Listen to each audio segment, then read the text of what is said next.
Showtime in 60 seconds.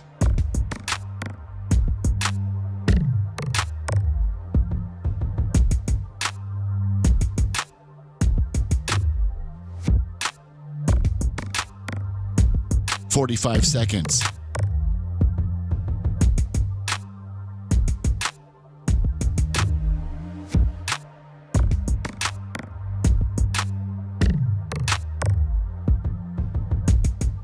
"30 seconds.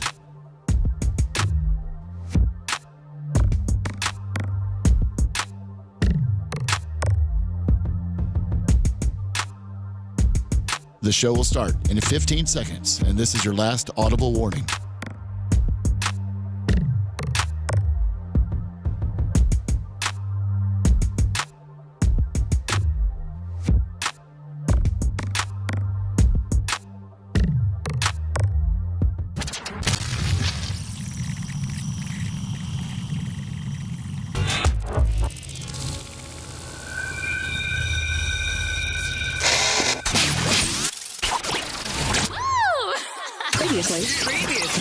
Previously on the Bubba the Love Sponge Show. Can you stand up, lunkhead? Let's see. Oh, yeah, that's a big old boy right there. Is that a knife right down there ready to go? That's his nuts. Oh, I thought that's his nuts. Is that what you said? You're listening to the Bubba the Love Sponge Show. Broadcast rights for the Bubba the Love Sponge Show have been granted to this station by the Bubba Radio Network and is intended solely for the enjoyment of our listening audience. Any rebroadcast, retransmission, or other use of this production without the express written consent of the Bubba Radio Network is prohibited.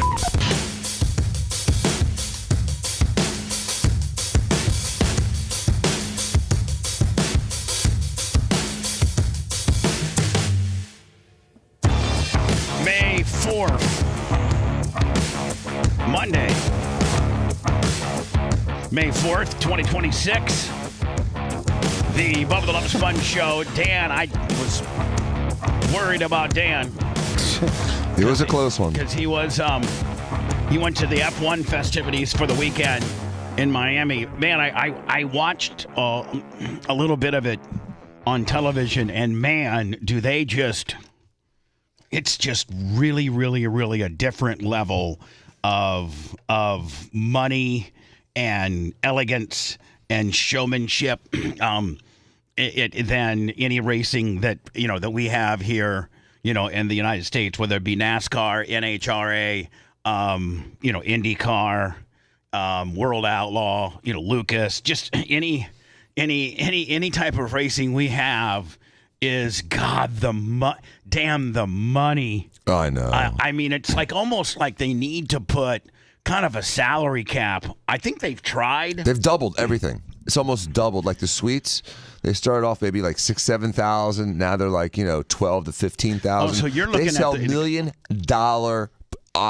areas. Like it's $1 million to rent the area. I'm not even talking about that end of it. I'm talking about the competition end of it. Oh. Like money is no object. They got tire warmers, and they just get the technology. Oh, yeah, that's and crazy. It's unbelievable. The waste. They talk about like kind of having the leading the world in renewable energy, and yet they fly. Each team flies like two giant jumbo jets around the entire world every 2 weeks. Not to with mention a circus. It's a traveling circus. Not to mention each driver.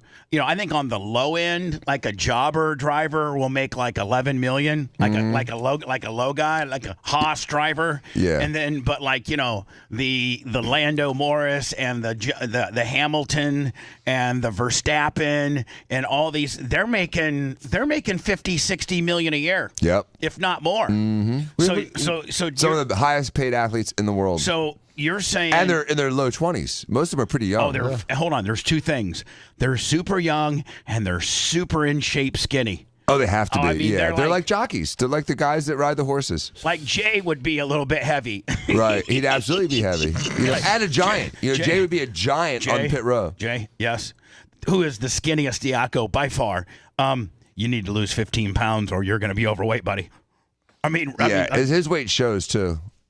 Well, I don't Like, know. some girls you can see when they gain 10 pounds. When Jay gains or loses 10 pounds, it shows in his face. Well, You can see whatever. it in his face. I'm not analyzing. We're not analyzing. I'm that. actually. God, now he's I'm off actually, limits, too? Yeah, he's off limits. Whatever. Yeah, I was gonna say, but Bubba, we have he's a great. off limits on my show. He can't, I can't tell you that he's off limits in life because There's I nothing can't. negative about what I said. Yeah, you did. You called him. You Yeah, said. You said. he pretty much said he's like a chick. Yeah. So, by the way, No, I Lummy, didn't get, like, feminine. By the way, Lummy, I got See. a gift certificate and a birthday card, and I don't know that I mentioned it last week. Abby Morgan. Oh, nice. Our girl from Ohio. I thank you so much. I loved your card. I read it. And thank you for your gift certificate and just your generosity. Thank you so much, Abby Morgan. So I think I may have said something. Robert Trevolo, 25. You said you got something in the mail, but you didn't say. Damn it! I meant last week to pay homage to Abby Morgan. So thank you, Abby Morgan. With the F1, we had a great sponsor who paid for a hospitality suite and was all up in there.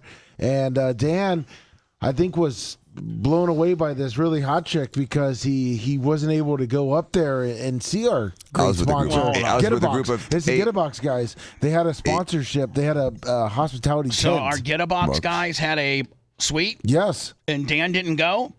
No, he was busy. I was with 8 people. Oh. I couldn't bring 8 people. I know, but and- I guarantee you, your seats with the 8 people probably weren't nearly as cool as the Get a Box place. Well, we had some suite access, and I was literally like 15 yards from the start finish line, Right. And I was like lined up with like number 3 or 4 car on the start, so it was outside of the track, not inside.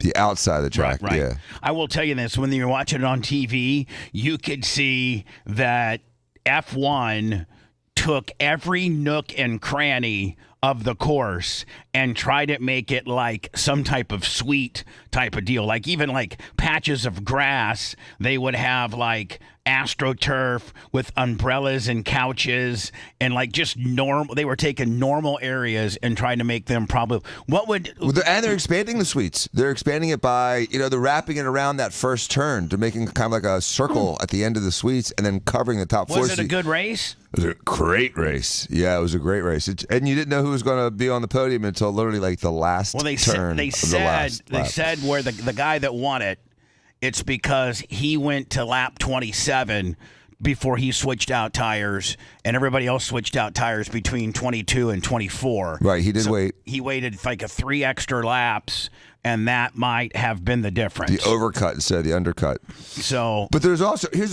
what the difference was.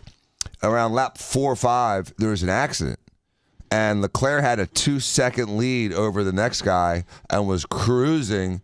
And then after the accident, everything got bunched up, and then he couldn't break away. No, they got this weird thing. Like they used to have something called DRS. Yeah, where the back spoilers would open up, but there was a fine equation as to whether they would open up. You had to be within 1.5 seconds. 1 second. 1 second in front of the car, and behind. You had to be within 1 second of the guy in front of you. Yeah, there's like a mark, maybe 200, 300 yards before the straight, and so at that point they closed. In the corners, they all closed. But then on these straightaways, if you were trailing your guy from a second or less, then yours would open up, but his wouldn't. Right. So, like the first you get like 6 miles an hour. Yeah, so the first place guy, he'd be hauling ass and doing real good, and a guy would be kind of on his ass a little bit within a second. And so going in the corners, both of them have a solid rear wing, but then as they exit the corner and they got a long straightaway, the guy in the back, second place, his wing would completely open up, right, causing that less of drag because you don't need that much downforce when you're going straight. Right. You just need it for the corners, and it would just like you just it made it super competitive. I don't know why they changed it. They did it weird now, and so now there's a wing in the front that opens up as well. One of the front splitters opens up, so it's double. It keeps better balance on the car, and then if you're within a second, then you get different battery characteristics for the whole lap. Like more hybrid. Yeah, you get more happy power. So that's how they do it differently. So it's really complex, and it makes too much thinking. I wish they would just go back to when Senna drove, or Senna, or Michael Schumacher, or these guys that really was it Nigel Mansell? Like, these guys had to really, the shifter was on the side, and they didn't. All they had was their right foot, drum brakes. They didn't have any push to pass or extra hybrid, or my spoiler in the rear is going to give me less drag. They just had, what they had? They had big balls. And about 2 or 3 funerals a year. Yeah, true. When's the last time, I think in NASCAR, I think the answer is Dale Sr. I think Dale Sr. is the last. No, Dale Sr. Death? Yeah. I think Dale Sr.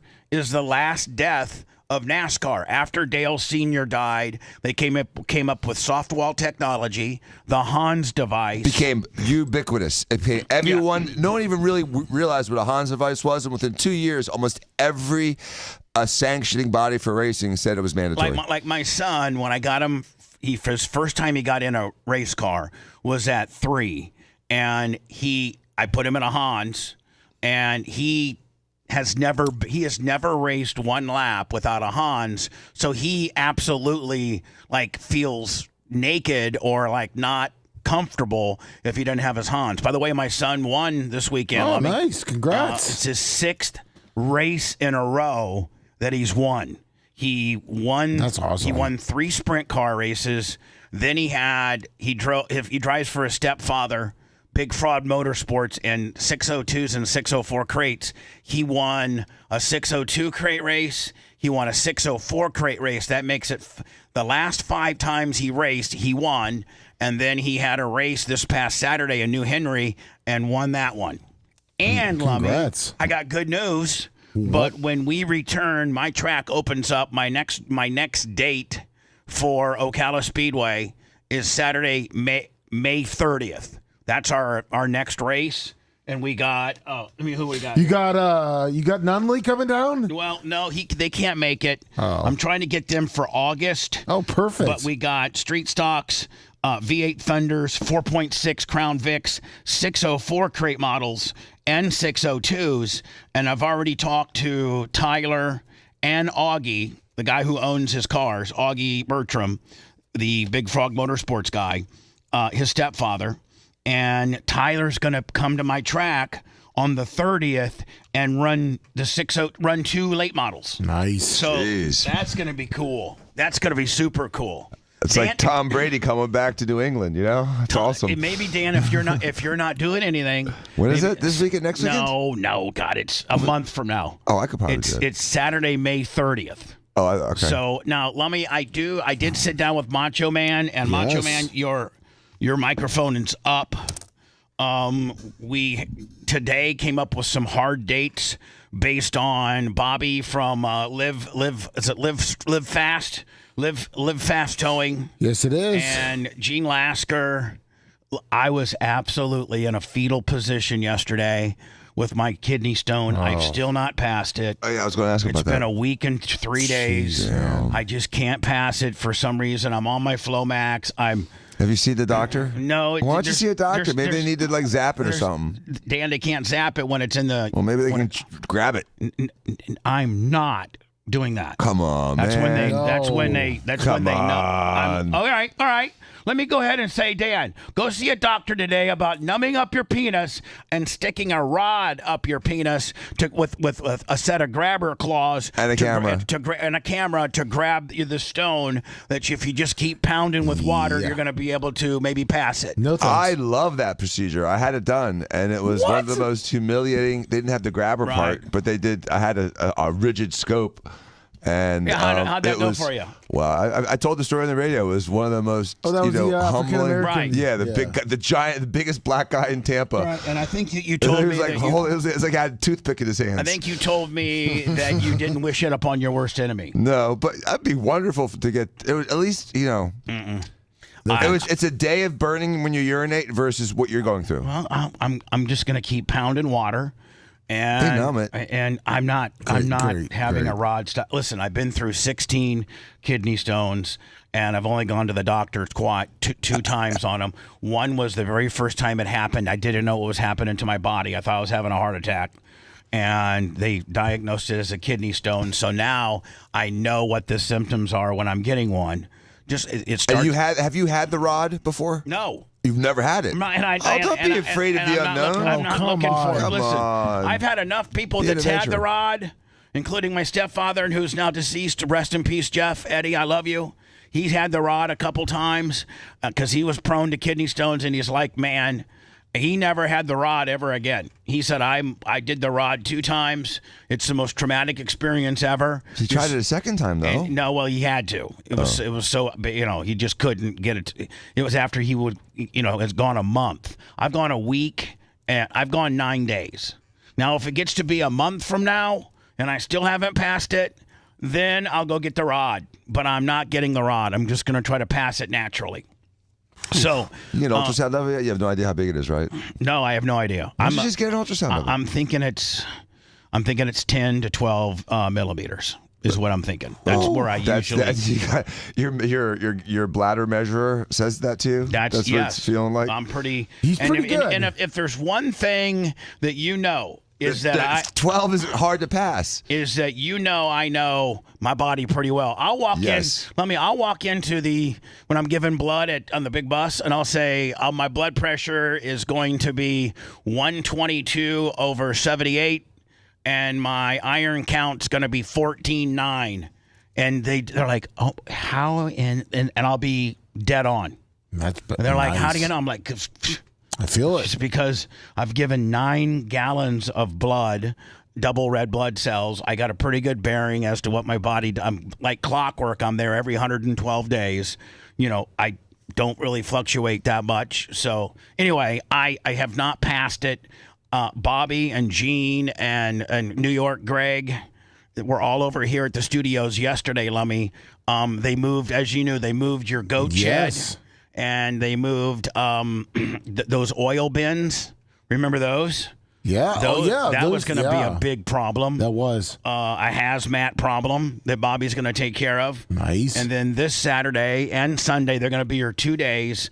They're going to move 2 containers, the additional shed, and then Nikki's big merch. They're hauling that out of here too. My first job ever, right there. Was what? Packing and shipping back there. Packing and shipping. So that's all going to be gone. And so now that we're getting close, really close, I got with Macho, and we're going to be off work from Monday, May 18th, and we don't return till Tuesday, the 26th, which is the day after Memorial Day. We were going to take Memorial Day off anyway, so we're just going to take it off as part of the move. I'm going to have the movers here on Monday the 18th to move. They got to move 2 different things. They got to move this studio equipment, and they have to move the gym equipment. And I should have the pool table out today or tomorrow. The people are supposed to show up fantastic today or tomorrow. Thank you. You know all the codes to get in. Yes, you of don't course. have to be here. Yep. And they've all changed. Yeah, they've all changed. Yes. I was locked out. But hey, Bubba, We've had some turmoil. I was telling you what's growing out back, and I found my picture. We have watermelons growing back there now. From Lummy throwing watermelons back there for the goats, and the goats now having been out of there for 60 to 90 days. Yes. Some of the watermelon seeds and stuff. I sent you a picture. Did you on the Messenger? Okay. So they eat the seeds and then poop the seeds and then they fertilize? I guess because this little spot, Bubba, germinate. Listen, where this is, look at this. We walked out there. Oh my God. Yeah, we had a huge watermelon.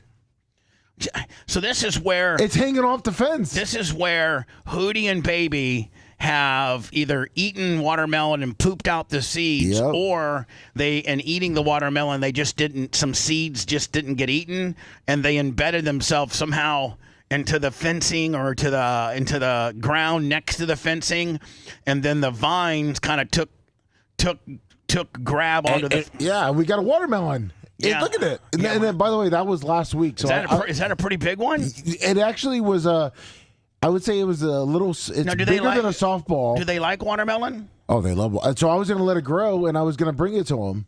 So why don't we do this? Why don't we eat it? Well, no. Why don't we start like next to their little goat area at my place? Why don't we grow some watermelon? So I know you're going to think I'm just saying it, but or tomatoes or yeah, so I got no. They don't like tomatoes. They're acidic too. They're not good for them. But yeah, the watermelon. So just along with the grass seed, I told Bob Cook this too. I have that little spot right along there where I started putting some seeds down because besides I have a little garden at my house, I was putting seeds, but it hasn't rained. Besides, we got rain Saturday yeah, night. Exactly. We got That's rain the Saturday first night. time. So hopefully that grows. Now, is there any rain in the forecast? So anyway, we're off Sunday. We're off Monday, the 18th, and we don't return until Tuesday, the 26th. During that time, we're going to try to get all the studios. Well, we have to. We have to because we're due back on the air Tuesday, the 26th. So between that, in that week and one day, we'll have 2 weekends and then 5 or 6, weekdays to get this studio dialed in. The air conditioning, Lummy, got put in Saturday. Creatine Travis Nook Slayer. Sweet. It's the main studio air is done. And then he's going to put in Macho Man's engineering area when we move. Perfect. Because he's got to take it out of the rack room. So half of the air is done. So anyway, Lummy, you got those dates. I'm going to get with Merch Crick, get the movers. I'm going to have the movers are going to be here on Monday the 18th or Tuesday the 19th. I figured right after Friday the 15th, the show, Lummy, we would maybe have my Uncle Bruce, who knows a lot about cadmetry. Yes, he does. And start, unscrewing the cabinets, the base of the cabinets off of the Corian countertops, the broadcasting countertops, unscrewing all that. And, so that on Monday, the 18th, everything's unscrewed. That one countertop back in Macho Man's been cut in half because we got to cut it in half, then repatch it. So all of that's done so that when Monday the 18th at, whatever time the movers get here, they can load it up and we can take it over to the new studio. And then on the Tuesday, because I think the same people that are moving the gym equipment's moving the broadcasting equipment. Perfect. So then the next day... Are we talking about this thing right here? Yes. Yeah. This thing is giant. Yes. Yeah, that's why that Bubba's That's getting why it weighs 2,000 pounds. That's why we're getting professional movers. It's not going to be me and Gene. It's not going to be, You got to cut it in half? No. In the back is the in the same back, kinda, we yeah. have to cut in half. Oh. So What a shame. It's just a giant. What is it? What's it made it's out of? Corian. It's Corian. It's massive. So anyway, but that's why we're having professional movers do it. We're not doing it. Yeah, I don't blame you. So Dan was at Formula One. And thank you, Marcus, for the invites. And I was trying to, and I just kept getting pulled. And I had, like I said, I was with a group of 8 people. It was difficult. Was Jay there with you? He was supposed to be, and he bailed at the last second. What? Yeah, he's got some legal stuff going on. Oh, okay. World Cup sexiest fan captures attention of F1 or Formula One cameraman. Now, did you see this chick? I'm 99% sure I saw her because we saw her on the. I'm 99% sure because she's had that outfit on and she was striking, and we noticed her as we were walking out. Because I was watching it and I text Dr. Dan. I was She like, was "Did tall. you see this chick?" Yeah, she was really tall. She was with 2 tall dudes. Whichever way it stacks up, though, the job that she's done at the winter was not what we were expecting. No, but I mean, not everyone is going to get quicker over the winter. Not everyone's going to be fine. She was pretty in real life. Do you think that she was just a Miami chick that was trying to get attention from all the money, the billions of dollars that circle? No, she's Croatian. Oh, so is she? She travels the world. She's a world traveler. She goes to all the big events. I know, and but tries to get on camera. Okay, but is she blasted an F1 driver or No? She's just a hot chick that now has a good social media presence and is going to just keep making money on being who she is. It's just like it's the classic Kardashian. It's the standard hot chick template now. Yeah, you can make money on just being a hot chick. Mm-hmm. Yeah, but she's pretty. She's definitely pretty. There were some unbelievable girls at this thing. Some tire chasers. Yeah, and the tire chasers. It's just when I got to the airport. The weird thing, I'm sure we're going to cover it later, was the airline snafu over the weekend. But the Miami airport was blown up. Well, there's actually an article that says Miami and Fort Lauderdale suffered unbelievable amount of airline delays. Was it because of the F1 or was it because of the F1 in conjunction with Spirit canceling? And I think Fort Lauderdale was one of their hubs. Fort Lauderdale is their hub, and there's millions of flights planning on leaving Sunday night. Not millions, but hundreds. Dozens of flights, and you're talking about thousands of potential passengers that had no way home after getting down there and didn't know. I mean, it was a surprise. No, I woke up Saturday. You didn't fly Spirit, did you? No, I hate Spirit. I'll never fly. I'd rather go on the Greyhound bus. Walk? But the what flight? What airline were you on? American. Okay, so we were delayed a little hour, and it was just because the airport was loaded. I mean, the flight before us didn't leave until well after we were supposed to start boarding. Oh. Just all the gates were backed up, and there's a lot of flights to New York filled with really pretty tall girls. Going back up north. Yeah, they shipped them down for the race. But they had their own group of girls too. Like in the paddocks, the waitresses and stuff, and the hostesses, they travel with the circus. Oh, they travel with F1. Yeah, because what they do is it's kind of like a co-op deal where half of the staff is with Formula One, then half the staff is local. And it's usually like the higher end staff is the Formula One traveling staff because they're trained to be polite and courteous. And the locals take up the rest of the jobs. They probably, because what year is this? 5. With them being in Miami? 5. So they probably have established, the local talent. They've got it whittled down to the good ones. And this is a lot of money for a weekend. So a bartender, a really hot female bartender, or somebody in the hospitality business has already been snatched up, and this is like year 3 or 4 for them. And they got they always work this weekend for F1. F1 after 5 years probably has all their local talent already dialed in. Last year, Bubba, a third of them walked out after the first day. What? The local talent, because no one works.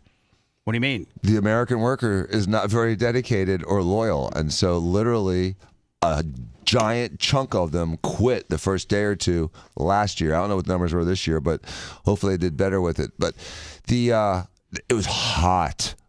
Oh God, it was so hot. Did you take your shirt off again? No. So anyway, I found this. Oh. And this is horrible. And I really feel, this is one of the very few times where a pitcher actually doesn't try to be a hard ass when he beans somebody and act like, oh yeah, I meant it, or I'm not sorry, or happens. It's part, stuff happens, Whereas if I was a pitcher, if one got away from me, I'd kind of maybe tip my hat over to him at when he was at first base, or make maybe distance, go halfway between first. Pound your chest halfway between first and the pitcher's mound, and be like, hey bud, you all right? That one got away from me. But then again, if you do that, now you're kind of showing. You're kind of showing when when you pluck somebody off, then you're kind of showing. Yeah, I mean, but listen, in baseball, and baseball is all about tradition. It is. It's tradition, and also you got to keep up to your hard ass kind of mentality. But pitchers can put the ball wherever they want. No matter what people think, the control issues. Well, I know, but I think wait. You don't think ever it gets away from them? No, it does. I'm saying is that's when you know that it's like an accident. So this one here, or if they hit you, it's on purpose. 99 mile an hour fastball right to the face. Like this was an accident. And the pitcher is beside himself.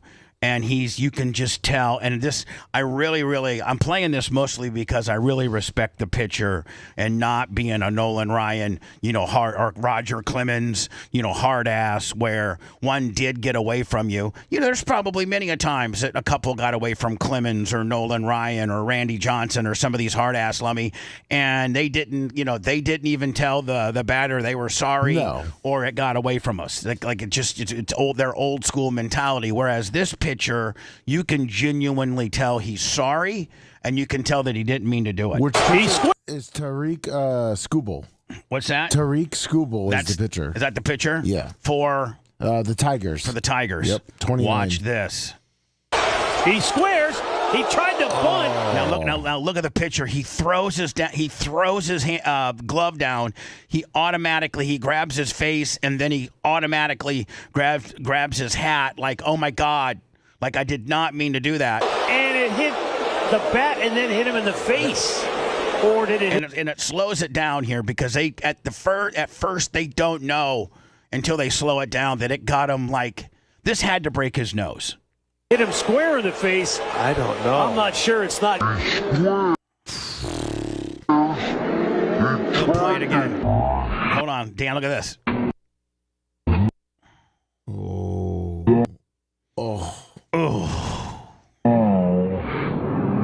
But wait a second, Bubba. If Homeboy hadn't tried to bunt, he wouldn't have got hit by the pitch. Whoa. Don't blame him for trying to bunt. Wait. Just trying to bunt. He moved his whole body and put his face in front of the ball. Dan. And hit his bat first. Dan. He's in the batter's box. Dan. This is the strike zone, okay? Right. This is the strike zone. Right. This ball is, if he doesn't bend down and try to bunt, it at least hits his shoulder or his chest. Yeah. So, like, this ball was going to hit this guy. It just happens to be he was trying to bunt, and he was crouched down, and instead of hitting your chest or your left shoulder, it got you right in the nose. This ball was going to hit him. It was just a matter of where. Exactly. Can you start over? Yeah. Okay. I'll start it right from the top. He squares. Now, it shows you, Dan, where the ball. Yeah. Right. Okay, so, like, Okay. that's pretty But there's a lot of pitches that are that far outside or inside. Hold on, Bubba. See where the Guy standing zone? up No, yeah, but before the the batter's zone, the batter's box, batter zone. It literally would have been hit no matter what. It was a pitch that got away from him. So, I mean, yeah, no matter that, if the batter was standing straight up, Dan, that hits him either in the armpit, the left deltoid, or the chest if he turns around. He tried to. That right there just shows you how far that's going to hit anybody. Bunt, and it hit the bat and then hit him in the face. Or did it hit him square in the face? I don't know. I just really appreciate the pitcher showing sorrow and is very upset because this is not what he intended. This was, the manager didn't call in for a guy to get hit. No, because usually that's what happens. The manager will send signals to the catcher, and the catcher calls, "Hey, we're going to hit this guy because they plunked one of our guys last inning." I sent you the picture of it zoomed in of just his face getting hit with the ball, so you can Dr. Dan can see where the ball hit him in the face. Look at that! It stopped right there. Look at this. His face looks like it's moved. Oh, so you sent me another picture? I sent you a picture of the ball Let me get against his face. Yeah. Can I make it bigger? I don't think I can. Here, let me see if I can just send it looks like it hit him, Dan, right in the lips. Right between his nose and mouth. Yeah, could have popped a tooth. Here, I sent you the link, so maybe you can make it bigger. Okay. It's also super I made sensitive. it bigger. You made it? Did you send it? Okay, here we go. Oh wow. Oh, so Dan, it looks like maybe the left side of his nose took a lot of it. You should be able to click on it and should pop it. Oh man, no, never mind. Just Wow. Did you send it bigger than that, Macho? Did you send it bigger than that, or is that? Do we have any update on his injuries? I couldn't. Both of you guys were talking at the same time. What was that, Mach? I have it zoomed in for the viewers. Okay. Oh, you zoomed it in for the viewers? Okay. So, phew. What's the hardest pitch or hardest ball you've ever been hit with, Bubba? Oh, probably like an 81 or 82 mile an hour. Dr. Dan? Probably 40. Yeah. Okay. I had 50 recreational catch balls. I had one hit me when I was playing Pony League from a guy named Doug O'Brien. And, he had about an 83, 82 mile an hour curve, which was actually pretty good. And it didn't curve. And then it hit me right. I was a right-handed batter, and he was a right-handed pitcher. And it just kind of hit me like right in the shoulder. It was going to be high and wild. And, man, even 82 hurts like hell. It does. But if you knew a guy was going to bunt, wouldn't you throw a high inside pitch? Yeah, you throw an inside pitch, to back him off because you don't want him to bunt. But you don't want to hit the guy in the face. So and it hit him after it hit the bat? Is that confirmed too? I didn't hit the bat. It didn't hit the bat. Never hit the bat? No. And just so it looks like it was a broken nose, caused multiple minimal displaced left-sided facial and nasal fractures. So it looks like wow! He broke his face. He's out for 8 weeks after surgery. They had to fix it. So he could have had what they call like a Lefort 1 fracture, where you fracture your midface, and it's like the keystone of your face if you think about it, and so you need to build it up or your whole face collapses. You look like Pan-Face in the cartoons. So for the first time since 2019, so call it 6 years, the Florida Panthers, a Florida NHL team is not going to be part of the Stanley Cup playoffs. The Lightning went to Game 7 last night. Game 6 Friday night in Montreal might have been the best hockey game I've ever watched in my entire life. Oh, you watched it? Yeah, I watched the entire thing. Yeah. The whole series. They won. Lightning won 1-0 in overtime. Yes. Friday night to push for a Game 7 that happened last night in Tampa, and the Lightning got beat 2-1. Yeah. And listen to this. The Lightning only allowed, the Montreal Canadiens only had 9 shots. I saw that discrepancy. 9 shots. And Tampa had like 28 or something like that, 24. God. It was an incredible difference in shot numbers. The Lightning were just pegging the guys, like just going at them every time, and they just couldn't get the shot in. It was ridiculous. So what do you think of that Cooper now? So this is his fifth first round defeat. I mean, there's all that and the Olympic defeat. I mean, is this guy like the Olympics aren't on his tab because that was with Canada. Yeah, So, he was the coach. It's Canada. That has nothing to do with the Tampa Bay team. Nothing. That has nothing to do. He hasn't coached them for years. He coached them for a week. His stats for the Canada team just not in play when you're talking about his success as an NHL guy. But I don't know. Let me I hope they don't do it.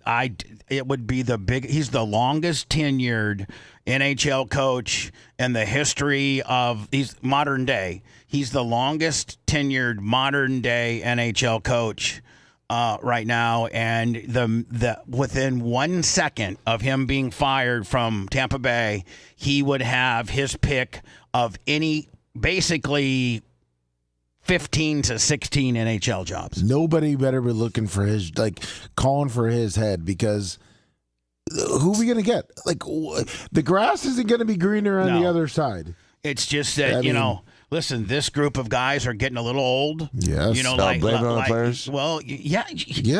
Hold on, Dan. Who plays the game? Who plays the game? The players. Okay, it doesn't matter who coaches the game. It doesn't. And I'll tell you, Lummy, I'm going to put this directly on Hedman. Hedman is the captain of the team. Yes. And maybe he's got a lower body injury that they will not truly be transparent about, but he also left for personal reasons as well. Sure did. So he only played like 36 games this year out of 82. And he's a stud. And he's a stud. He's there's a reason why they pay him $9 million a year, and he's under contract till 2029. And he's 35 years old. He's going to be 39 when we are. But that's pretty old for hockey, isn't it? When we're contractually not obligated to pay him anymore. And I think you gotta get rid of Hedman and find. I mean, it's just when you have your $9 million defenseman he's got to be the glue. Like you can't. He played less than half the games. So that's not Cooper's fault. When you take one of your top 3 weapons, if you look at the top weapons that the Lightning got, you got Cooch, you got Vasilevsky, you got Point, you got Hagel, but in that conversation early on, you got Hedman. Yeah, he's one of the top 5 most important players. He's the second or third highest paid guy on the team. Him, Vazzy, yes, and Kucherov, and I think Point all make roughly within half a $1,000,000 of each other. Anywhere from 9.5 to 9 to 875 between those 4 players. And if one of your $9 million guys has some kind of personal gimmick, like I have. Do you know what happened? No. Do you have any idea? Now, with regards to injury, I get it. You can't question that if a guy. Those guys get beat up too. But I have zero tolerance for a professional athlete to take an extended amount of time for personal reasons. And if you look at the most tragic of personal reasons being at the forefront, a child dies. Well, I don't think that happened. I don't think Hedman lost a child. Okay, your mother and father dies. You know what? Life goes on. You can have a certain amount of time to mourn, but when your father, said goodbye, Dan, you didn't close your practice down for a month and feel sorry for yourself. No, you picked yourself up just like your dad would want you. And if you started taking too much time off, your dad would be like, Dad, you pussy. There's nothing you can do about the fact that I'm gone. Go to work, bitch. That's how your dad would say. That's what your very father would say to you. But pick yourself up, dust yourself off, and listen, there's a certain amount of bereavement. Yes, I get it. But, I mean, he hasn't played since what, March 6th? Yeah, it's been about 2.5 months. Yeah, 2 months, yeah. He hasn't played since March 9th. Yes. And it's been sprinkled in with lower body injuries with a personal kicker. Okay, I don't think that he lost his wife. I don't think that he lost his kids. So anything other than that, if you're the captain of your team, which he is, he's the captain. Not the assistant. Cooch is the assistant. But the guy that wears the C on his sweater that makes $9 million a year. I'd like to know what personal reasons kept you off the ice for 2.5 months. And so he played 0 in the playoffs? 0. None. No, he played a couple minutes here and there. No, he didn't. He played. He tried to come for Game 7, and he was off the ice. You were talking about last night. Yes. Hedman? Yeah. So he would try to play last night? Yeah. And I was in the airport and I was loading the plane. No, but Dr. Dan, like Bubba's saying, that's the injury part of it, which is totally fine. But the personal reasons, you got to think the locker room. I want to know since March 6th or 9th or whatever his last time that he played for us and was healthy. I want to specifically know out of that time period, how much of it was it injury and how much of it was it personal time? And if it was personal time, what was it? Well, it's what personal. Was it? Well, I maybe understand it's private. But the only thing, I'm not trying to counter program in any way whatsoever, but I do know as a physician for an NFL football team, if a guy has a sick brain because of sorrow, grief, frustration, or a chemical imbalance, he is useless on the field. And so we recognize a sick pancreas, we recognize a sick bladder, but we don't recognize sometimes a sick brain. Well, and just like that. Remember the black gymnast that blew up at the Olympics? Simone Biles. Yeah, Simone Biles. She was useless. She sucked. When she got her head right, she was great again. And so sometimes it's real. Not letting the press know and keep it under the guise of personal is only going to draw attention to more naysayers, and you're going to get more heat on the deal. Yep. Yeah, I agree. It's suspicious. It makes everyone want to hate him and be mad at him. But there could be a real underlying thing under there that I don't know. That's not my brain. I'm not a doctor on the team. Oh, you think he has a brain issue? Not brain, the health of the brain in the sense that, he has a hematoma or a traumatic brain injury, although I can't believe that those guys don't have CTE because it's one of the most violent sports of all time. They're always hurt year-round. They're always nursing something. But if he's having some, family or something that we don't know about, or some news, or maybe he has an imbalance. Who knows? I don't know. I'm paying him $9 million to be, and he's the captain of my team. And he plays a total of like 4 minutes for the entire playoffs. I can understand the frustration. I can absolutely understand that. But, if you ignore it, then you get an Antonio Brown problem. Yeah, I think the guy's not Antonio Brown.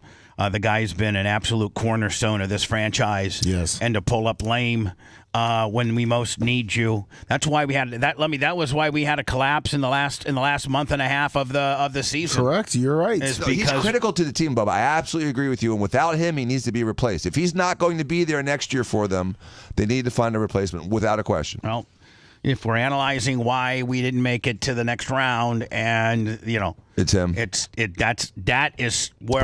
where I at least start looking before I'm replacing the coach. And I'm but I think Cooper's one of the best coaches. You're right. I was being a little bit. He is the best coach. He's the best coach. League. Yeah, like period. But the other thing is, Lummy, like when they unloaded Stamkos, it was not a popular decision, but he was due to make he was going to be an $8 or $9 million a guy, and they felt as if they're not getting $8 or $9 million of productivity out of him, and that ended up being the right choice. Well, if I don't think I don't think that. I think potentially headmanship in Tampa might have sailed. Yep. And I don't know that he's worth $9 million. Certainly not when you're playing 36 games. No, that's a total ripoff for the team. It was he absolutely fell short of his expectations, and so I agree. And how much different would it be? I mean, every game was within a goal, and 4 of the 7 games went into overtime. Exactly. And that's all about having your unbelievable defenseman, and he's arguably one of the best defensemen in the entire league. 100%. He's an MVP guy, right? Yes, MVP. yes. He's been voted. I mean, not MVP, a Hall of Famer. He's been voted. He's Hall of Famer too. He's been voted the best defenseman in the league. I don't know, 3 times. Exactly. And so you need that guy out there. Yeah, especially in close games. In close games, in 1-goal games, it's all about defense. So, how many of those they shot 9 times? They only had 9 shots on goal. How many of those 2 goals don't go in if you got your 6'7" Victor Hedman out there? Exactly. And in hockey talk, you don't right now, if we keep going the way we're doing, we're going to be like the Penguins. The Penguins, we're going to age out. Exactly. We're going to age out. We're going to make the playoffs, we're going to limp into the first round, and we're going to be out in the first round. This is the 5th year we've been eliminated in the first round after having won 2 in a row in 20 and 21. Exactly. We're going to limp in and we're going to limp out every year just to be decent, just to be mediocre to make the playoffs. So what do you suggest, Lummy? Get rid of Hedman? Yeah, exactly what Papa's saying. We got to free up $9 million free up $9 million. Yeah. And bring in 2 young defensemen. Yeah. Another Pat Maroon. You need a guy that's going to go out there. I love Pat Maroon. Yeah. back here. But guys like him, that just don't care. Yeah, that's what. That aren't going to pull up lame with quote unquote personal reasons. Right. If you look at now, Montreal, listen. If they would give me what the personal reasons are, I could maybe wrap my head around it and say, you know what, I'm wrong. That's certainly a reason. I get it. But if you just take away the only 2 excuses that I would allow, which would be the death of your spouse or the death of your children or some type of major scare with regards to both of those people I spoke earlier of, then I get it. But anything short of that, get over it. I'm paying you $9 million to be the captain of my team. I'm sorry your little feelings are hurt about something. Yeah, exactly. I'm sorry. Get over it. Automatic microphone shut off. Engage. Why? What'd they do now? Bubba the Love Sponge Show returns after these words. I thought the fat one didn't really talk that much.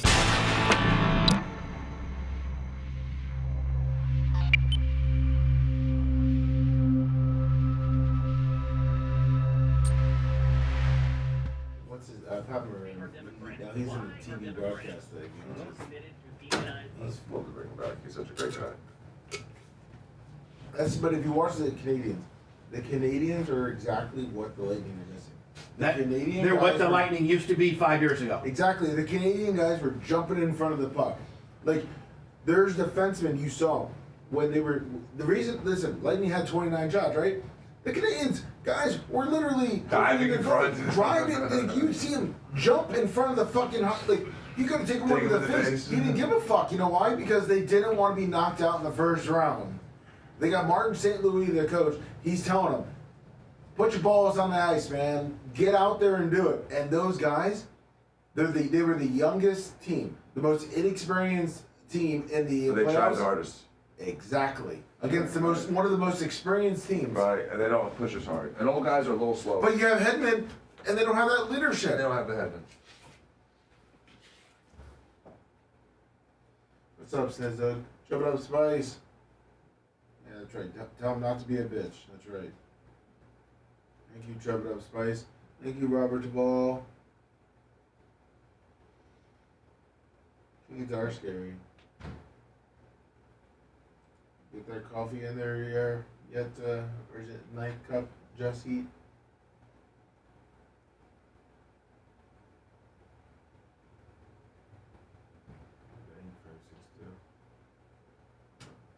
What's the guy's testicle? Oh, line drive. Coach, sitting on the side. Line drive went right to the testicles. What's up, Organic G? Dirt Merchant. No, I'm okay. I'm not gonna dive in front of the puck, but when Gene's out there playing goalie, we'll. Dude, if he needs to see text this big, he'll never see a puck. Listen, just wait. Just wait. Are you good on the skates? No, I can't skate. I skate. I can ice skate forward. I can't ice skate backwards. Dirt Merchant $2. Yeah. Now we're ice skating in Florida in the 80s and 90s. No, I've been skating twice. So. Once it was a concussion when I was 7, so and I cracked my skull. Ugh, nice. Yeah. Which Yeah, is I why was never into skating. I always associated roller skating with like 70s disco, and I always associated rollerblading with, transitioning. Grouper lip, stack of dog, buck bowl tray, pull yoke, clone of nuts. Thank you, Dirt Merchant. You know, really. I'm gonna call you the police, chop it up, Bubba, blood. Robert Duvall, what's up? There. See you in chat. Thank you.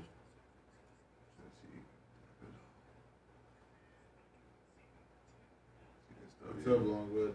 What's up, Radio? Ajax.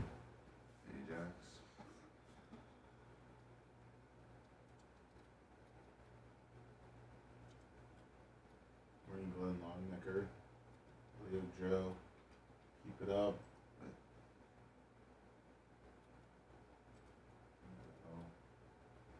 Hey, Lonnie, do we have that Hogan OJ call? Yeah, it should be me. I think we actually. Let me see if we might even just have it on YouTube if we don't have it on the button bar. Let me look up. See if we got it. Yeah. Stephen Coco.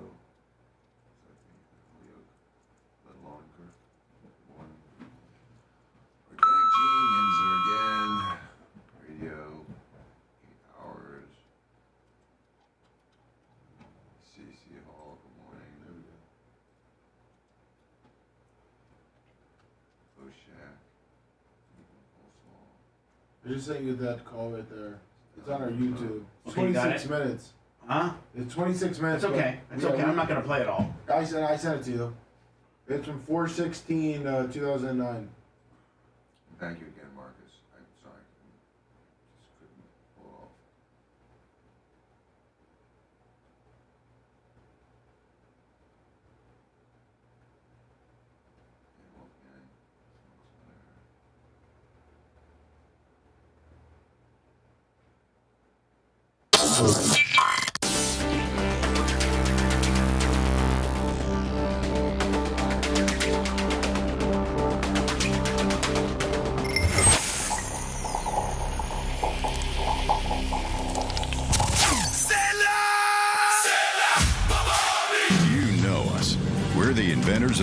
reusable high-flow air filter.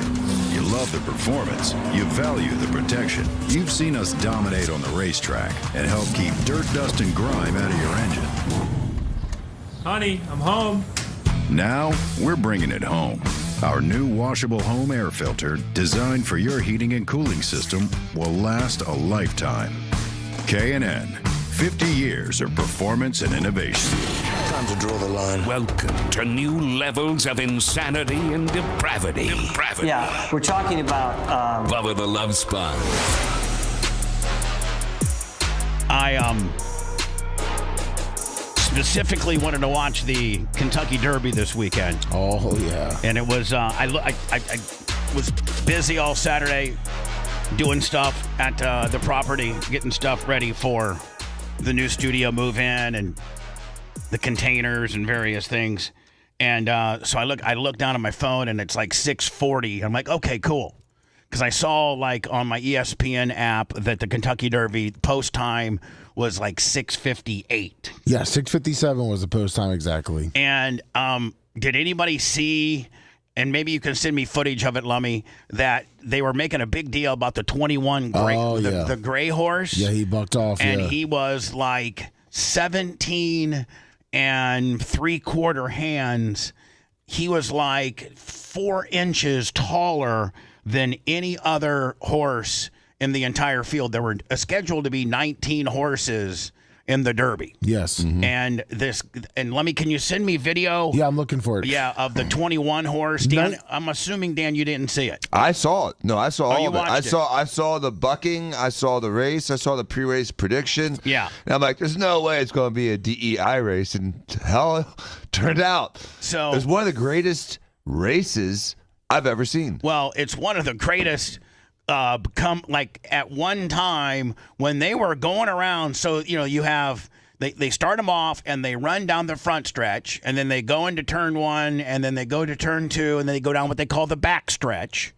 And see, when they start them, after they start them, this tractor pulls the starting gate to the side, out of the place. Because they eventually come back through that area. Exactly. So they run like a track and a half is what they run. Yes. So they start the race. Well, first of all, they're making a big deal out of this 20. Let me know when you send it. I'm out of this sorry. 21 horse and this gray horse, and he's big. And this is literally one of his first races ever. And so I was really, really surprised on how I was like, that thing looks like a Clydesdale compared to most of the horses. I wonder how he's going to do.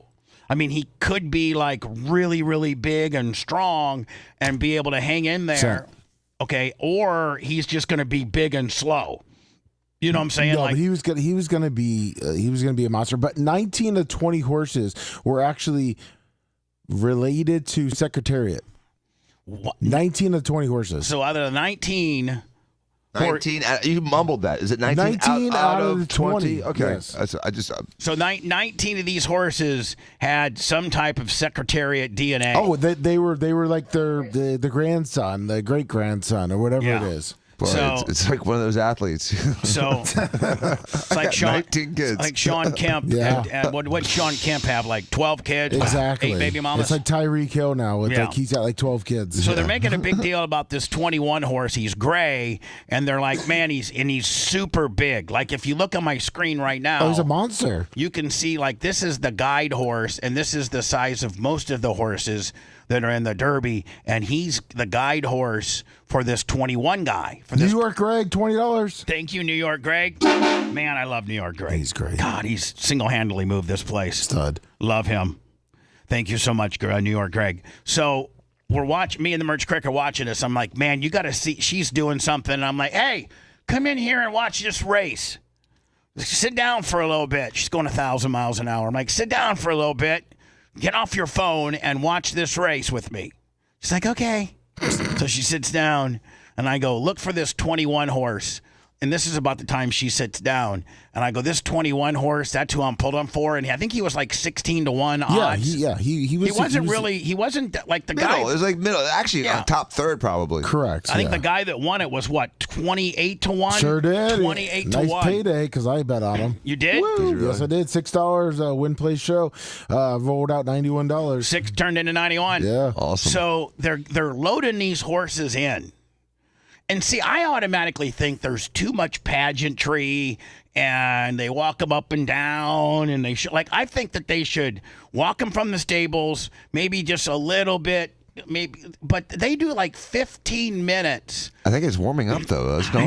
No, it's all about the breed. It's technically the breeder. It's all about showing off the horse to sell it because that's all it is. Oh, it's like a horse auction where that's what every horse race is because you got to think.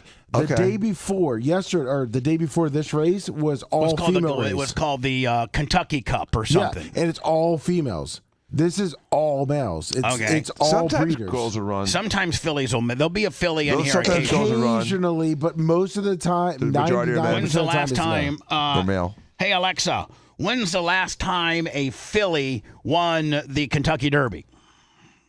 I'm not quite sure how to help you with that. It's pretty self-explanatory. Yeah, bitch. Jeez.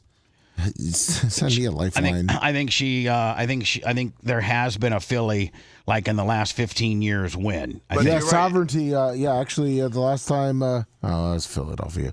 So it looks like it was 2003. That a filly won. Yes. Okay. So they're like. For 15 or 20 minutes there, and these horses, they're having to sponge their faces down and stuff, because I'm thinking they're already worn out before they get into the gates, and then once they get into the gates, they're real antsy, and to me, it's like they need to load them way faster, because those horses don't like being in those gates. So as they're loading them up in these gates, this 21 horse that they've made a big deal about being so much bigger and he's just unbelievable, he starts doing Johnny Buck and Bronco stuff. Like he does not want to be there. He's spooked and freaked out by they are saying most of the horses' anxiety has to do with the fact that they've never been in front of 150,000 people. Like they can see the surroundings and the crowds, and the horses get anxiety over the crowd. And I believe that. And that this is the pageantry for the Kentucky Derby is about 2 times as long as the one they're going to have at the Tampa Bay Downs. Tampa Bay Downs, you get about 20-25 minutes between posts. So that's the time that you get is 20-25 minutes. That's them pulling the chutes out and grooming the track. And so the horses, like at Tampa Bay Downs, which I've been a few times, they get about 10 minutes. Yeah, they walk 10 minutes around. of parading around a little bit. Yeah. But, man, this is like 15, 20 minutes, and the horses start getting kind of anxiety. So this 21 horse, they've already denoted the fact that it's the biggest horse they've ever seen run the Kentucky Derby, and this is its first race. And so it gets spooked for whatever reason, and this is what happened. Watch, it rears up like it's Cowboy Bill. And then not only does he rear up, and, when a horse rears up, they usually, like they're doing a wheelie, they usually come back down. They don't rear up so much that their body weight flips them. Like, you don't see this very often. So here it is. Watch. Check this out. So he's all flipped out, and then he falls down, and then he gets right back up. Well, now at this point, man, this guy, he's like, I'm not getting out. Because you got to understand. It was his first Kentucky Derby, too, Bubba. And you have to understand, like, these saddles that these jockeys sit on, they're not the conventional saddle that you and I would go to a horse farm and get on, big old Hoss saddle that's got a horn on it. These things are like riding. They're pieces of like a formed leather. And it's like strap and with stirrups. That's it. Right. Like it's as close to bareback as you can get. Right, because Western saddles are huge. Right. And then the English saddles are smaller, and then these racing saddles are even smaller than that. Yeah. And so there's nothing to hold on to. So he gets up and does a big wheelie. Look at that. I mean, he does a big wheelie. Do you think that horse in front that spooked him? I don't know. Let's go back. Look, he puts his like thingy under the horse's feet, almost makes him flip up higher. As he goes, look at that. No, I think it's when the guy grabs his restraints. So you think he pulled back too hard? I don't know. So Really? Here's the deal.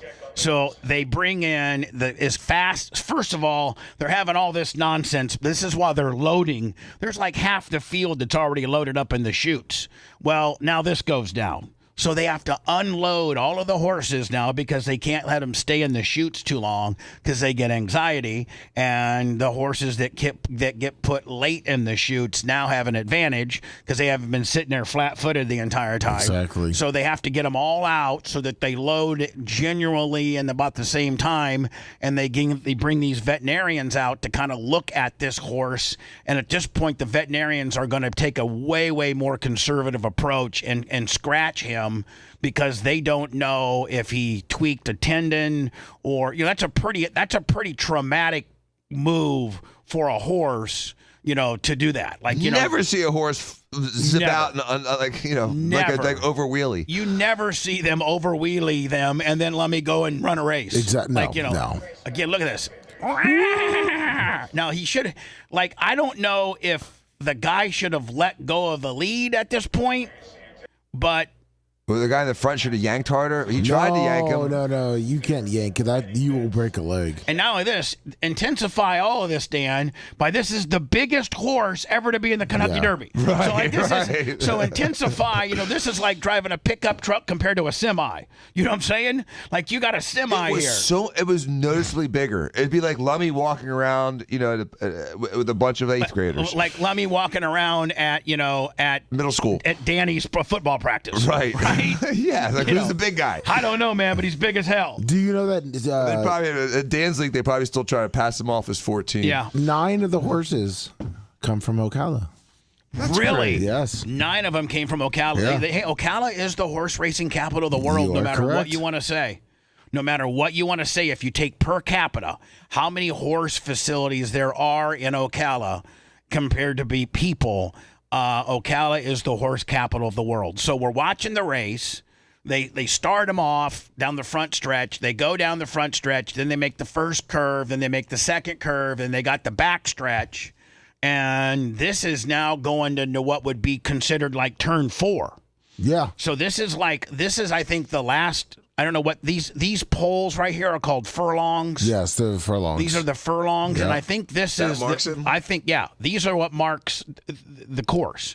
So I think this might be the last furlong. I think it's the 7th furlong. Yeah, you're right. 7 out of 8. Yeah. So the next furlong, Dan, is the finish line. So there's 8 furlongs, and this is furlong, I think 6 or 7. Yes. So the races at this point, these got to straighten it out, and they just got the front stretch to run. So it's not the race is almost over, and Golden Tempo. It's late in the 4th quarter, is what you're saying. It's a minute 20 in the 4th quarter, and we're down by a touchdown, and we need an onside kick, and so Golden Tempo is. Dead last. Yep. Dead last. And it looks like you're feeling sorry for it. If you could even see, it wasn't even most of the TV shots. And so here's the thing, too. As you're watching this, Golden Tempo's dead last. All they got is to run to the finish line. After this furlong, they only have the finish line left. Yep. And so there ain't that much time left. And the other thing is the rail is completely clogged up.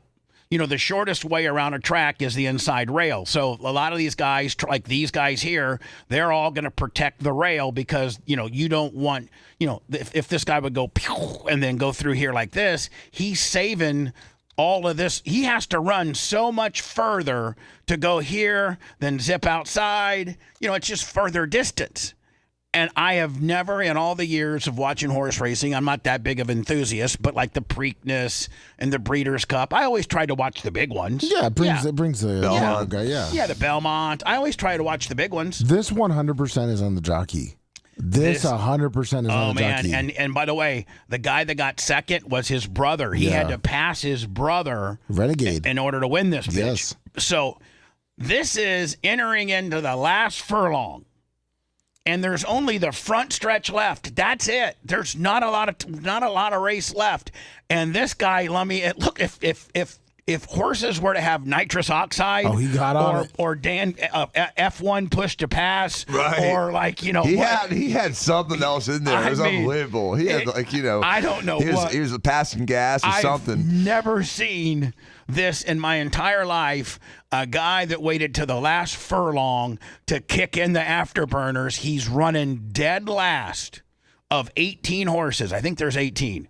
1, 2, 3, 4, 5, 6, 7, 8, 9, 10, 11, 12, 13, 14, 15, 16, 17, 18. Yes, because Lemmy, it was 19 before the 21 scratched. Yeah. So this guy's in 18th place out of 18 horses. And then he finds the nitrous button with the push to pass kicker and watch. It was one of the most incredible things I've ever seen. Check this out. First quarter, there he is. He's already starting to move now down the backside. He was 5 or 6 behind. Now here, if you just watch this jockey, what a great jockey, because you can now watch. If you watch this guy's head, this horse's head, you can see him kind of go out here, but the jockey then pulls him in here and splits these two guys. Exactly. Watch. He looks like he was going to go to the outside, but the jockey kept him inside. Check this out. Down the backside, he was 5 or 6 behind the last horse. Great ground saving. Now he realizes that these three guys here I gotta put it on the high side like Gene Lasker. I gotta put it up on the berm. Here we go. By Jose Ortiz. Sometimes when you're that far back, Mike, that everybody makes their decision already, and you're left a lot of open lanes. Now he'll shift him out as he knows he's going to run into trouble if he doesn't, and he takes aim on his go to brother. the outside. Oh, yeah. Yep. So look, what a tremendous everyone kick was going inside, and he goes, I'm hitting that outside I stick. mean, he is hitting the push to pass. I mean, it literally looks like, Dan, the other horses, they just pulled them up. Like they pulled them. Now, meanwhile, they're whipping the hell out of them. You know, all these guys, especially this dude and this dude, I mean, they don't think that there's going to be somebody that catches them on the high side. These two dudes right here are thinking, okay, it's between us two, right? Yes. Do you see how, Bubba? Do you see how the color is different on the outside than the inside? Of the track? Do you think the traction was a little better for him? Yep. He had a little more moisture out here, and he might had a little more traction. That's also the jockey knowing the horse and knowing how knowing how to read knowing how to read the track. Exactly. Right. So yeah, you're right, Dan. Looks like he found some grip up there. Yeah, he was scratching for traction. Stretch of the Kentucky Derby. He's 7 or 8 lengths back at the top of the stretch. Look at this. The numbers on how far he ran are going to be amazing. Boom! I think that's the finish line. There, Lummy, is your 8th furrow. It's right here, there, yeah. furlong. Right? Wow. And this is the pedigree of this horse. Look at this guy, and I don't even think that he whips the horse. I mean, the horse. I think he just goes. Lummy, I think he's just going like this, like showing the horse the whip, like to go. But I don't think he whips him. Check it out. Dead last or second to last in almost every race he's run, but made a charge He's like not this whipping in a him. moment like this. He's just kind of taking his arm in the momentum, going with the horse. A historic moment. Not whipping him at all. Luck. Truly, Mike and Cherie DeVoe. What a beautiful sight. With nephew Maverick. He's the first quarter. I mean, wow. If you think about it, Bubba, his time was 2 seconds off the record that was Secretariat's from like the 70s. And he traveled so much further than the other horses. How fast he could have been if he had a straight line. Lummy, I am tired. I don't even know who this kid is. I don't even know who this guy is. Oh, you don't know the fighter? I don't know who this guy is. Rogan made him big, and then Rogan kind of he was a comedian, technically. Now, is he saying that he spent time with Hogan when Hogan made the infamous "I can understand how OJ flipped out"? When realistically, we are the only ones, after this appeared in the National Enquirer or wherever, Hogan said, like I think during his Rolling Stone interview, he said, I could understand why OJ did what he did. Yeah. Then he had to go back and he had to kind of backstep and kind of rewind it all and kind of clarify as to what he meant.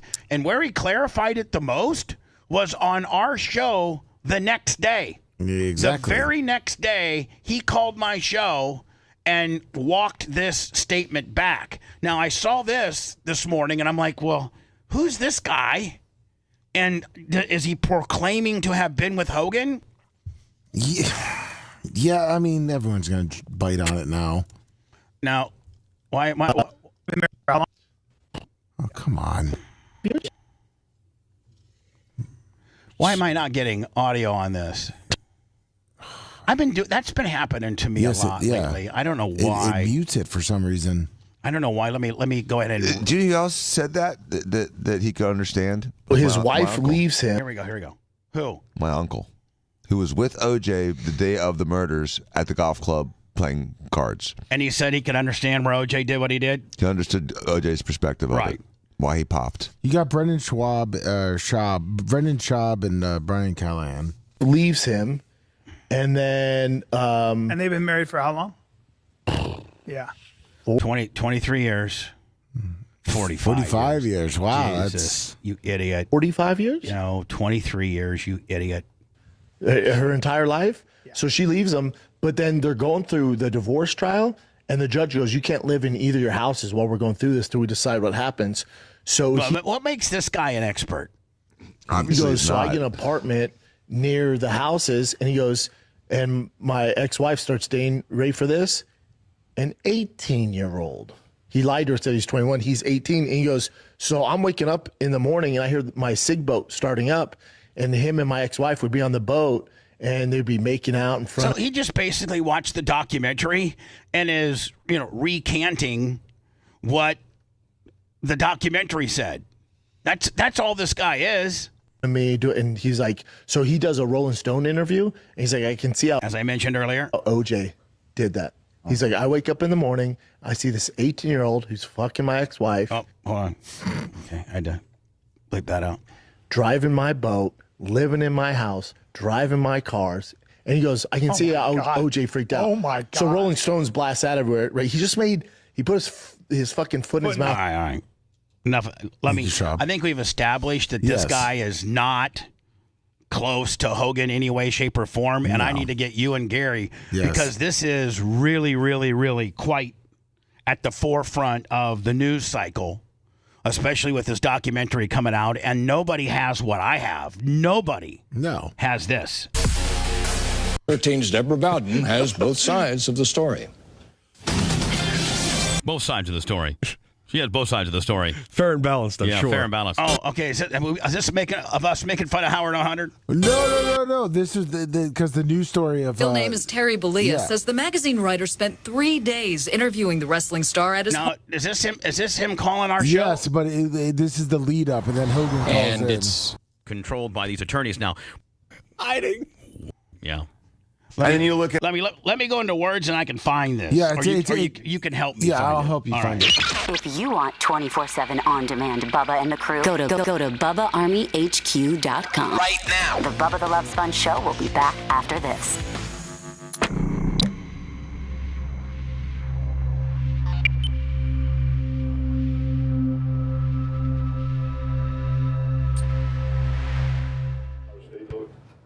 Right.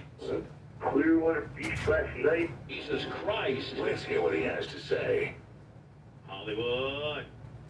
Hollywood for Macho Man because I'm thinking doing my private investigation. Hulk Hogan killed 40 people in Clearwater Beach last night. I saw he had a barbecue. He was eating real human hearts. 100 old like long dance. Yeah. Man, I tell you, man, you are the ultimate worker, my friend. You got the entire country talking about you today. I got every news source in America that wants to come into my show today, and I'm like, listen, man, stop. Dude, I called you yesterday late because I was on the phone all day long, all morning long with attorneys. And before we even get into this situation with the Rolling Stone, what I was calling you about yesterday was that before the article came out, was already in hiding. Because next month, on May the 11th, we're trying to cut back her $40,000 a month job. I was calling you about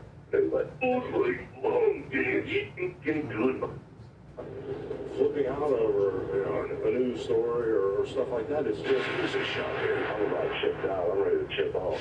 Hulk Hogan is... It's just... All right, we'll just play it from here. Taking a high road.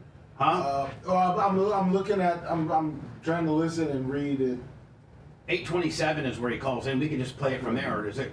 No, 1729 said could have been an OJ and cut everybody's throat, but I didn't. I took the high road because I was at a crucial time, a period. 17 what? 1729. All right. Well, let me start here. Okay.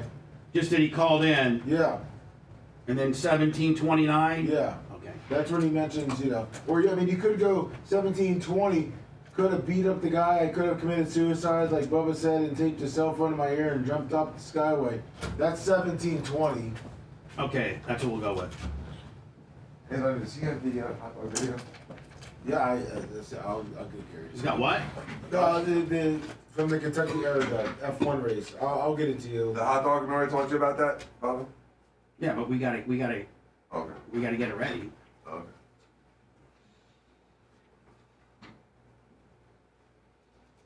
Caviar. That's how Ashley, she was like, ooh, fancy. Anytime because I'm like, I've eaten some of like the finest caviar as a taste test when I would do the seafood show. The actual caviar itself. The Yeah. quality of the caviar we talked about. And I'm like, So let me. It just goes. We need to make this. 100%. Yeah, we're working on. Building profanity delay. Please stand by. Per FCC regulations, this program is on a 40-second delay.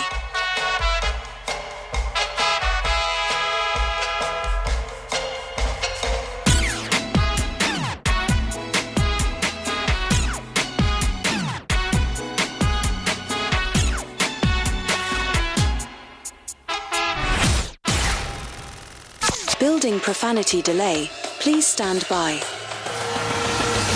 Per FCC regulations, this program is on a 40-second delay.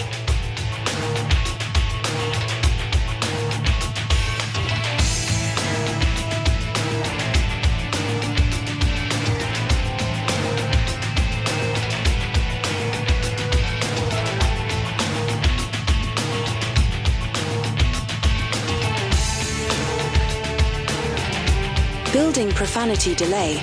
Please stand by. Per FCC regulations, this program is on a 40-second delay.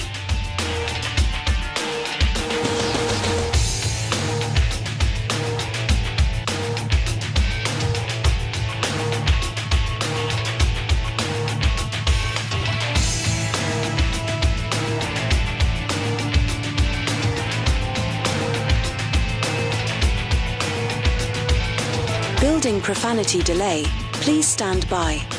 Per FCC regulations, this program is on a 40-second delay.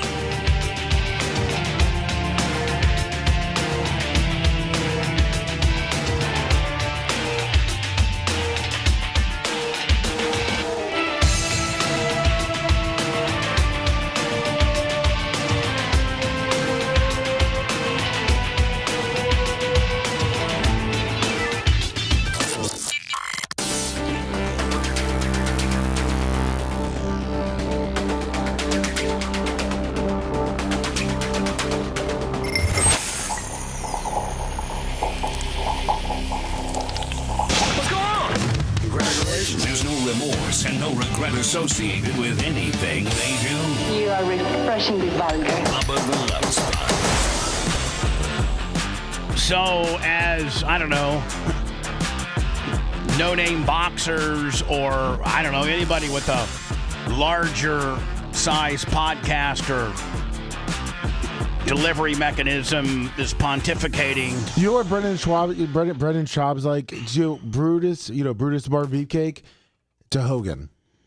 To Joe Rogan. All right, so this is like Joe Rogan's Brutus. So this is Joe Rogan's Brutus. Yes. And he has an opinion about Hogan, and the documentary talking about how Hogan made a statement that he understands how OJ could have been pushed beyond his limits to do what he did.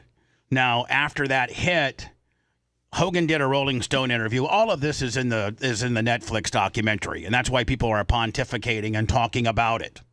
Basically, just recanting what Netflix aired. Nobody has any exclusive content like we do, and I've already gotten on Gary and Lummy saying this needs to be our number one project because if people are getting traction out of their pontification as to why Hogan would say that, I actually have Hogan calling the show the next day on my show and explaining his position on, one, how the Rolling Stone magazine kind of did him dirty, and two, why he said what he said. Now, this is right when he calls in. So, Lummy, I'm just going to play a few seconds of this to establish his, because Hogan's very long-winded. This whole thing's 7 minutes long. And this is at 8 minutes and 27 seconds when he finally calls in. And then I got to fast forward to 17:20 where he actually starts breaking down the, OJ reference. Yes. Shocker. I'm about chipped out. I'm ready to chip off. Hulk Hogan is called Bubba again. Jesus Christ. Let's hear what he has to say. Hollywood. So that Hollywood is the macho man because I'm thinking, doing my private investigation. Hulk Hogan killed 40 people in Clearwater Beach last night. I saw he had a barbecue. He was eating real. I think that he might have been just gourded out of his mind when he called us. Human hearts and livers all lifelong. Yeah, dig it. Man, I tell you, man, you are the ultimate worker, my friend. You got the entire country talking about you today. I got every news source in America that wants to come into my show today, and I'm like, listen, man, stop. Dude, stop. I called you yesterday late because I was on the phone all day long, all morning long with attorneys. And before we even get into this situation with the Rolling Stone, what I was calling you about yesterday was... By the way, he called the show every day. Every day. And sometimes 3 times a day. Yep. Every day. Yes. He'd have like a thought, and we'd be on the air, and he'd call in. Or, it was unbelievable. In fact, our positioning statements would be like, Hulk Hogan's on the phone again. That before the article came out, was already in hiding. Because next month, on May the 11th, we're trying to cut back her. We were his official PR department to make himself look better during this entire Linda divorce. Yes. We were the ones that were putting public pressure on her to better his position in his divorce. $40,000 a month temporary support. By the way, you can go to BubbaArmyHQ.com. I think it's $4.99 or $5.99 for the lowest membership. Yes, $5.99. And you can type in, with the search engine is unbelievable, and you can literally type in Hulk Hogan, and it'll pull you up 200 phone calls of him calling in or in the studio. And it's you just sit there and listen to every Hogan phone call. We're in the process of going through them and making, standalone videos, especially when he addressed something like this that was at the forefront of the Netflix documentary. And now we got, people pontificating as to why he said it or they know why he said it. When realistically, I think we're the only ones that had him first person on the air describing, said statement. Exactly. Because it's my ability to pay. If I was basically making, hundreds and hundreds of millions of dollars a month, well then, because I was married to Linda for so long, she deserves to live a certain way. But also, with the court system, it depends on your ability to pay. And since I don't have a job, and with all the bad publicity, the American Gladiators went away and Celebrity Championship Wrestling went away. I haven't worked since last year, except for a couple of personal appearances. So when people, the sex tape, you can say what you want about it, but it saved him financially. He was done. He had no job. No. And I don't wish, that upon, I wish that would not have happened, but it saved his life with regards to being able to earn and make a living. How old was he at this point? Oh, I don't know. This would have been 2009. 9, so I don't know. Figure it out. We were going in to try to... He died at 71. So he was almost 60s, late 50s? Well, so in 2025, he was 71. So this was from 2009.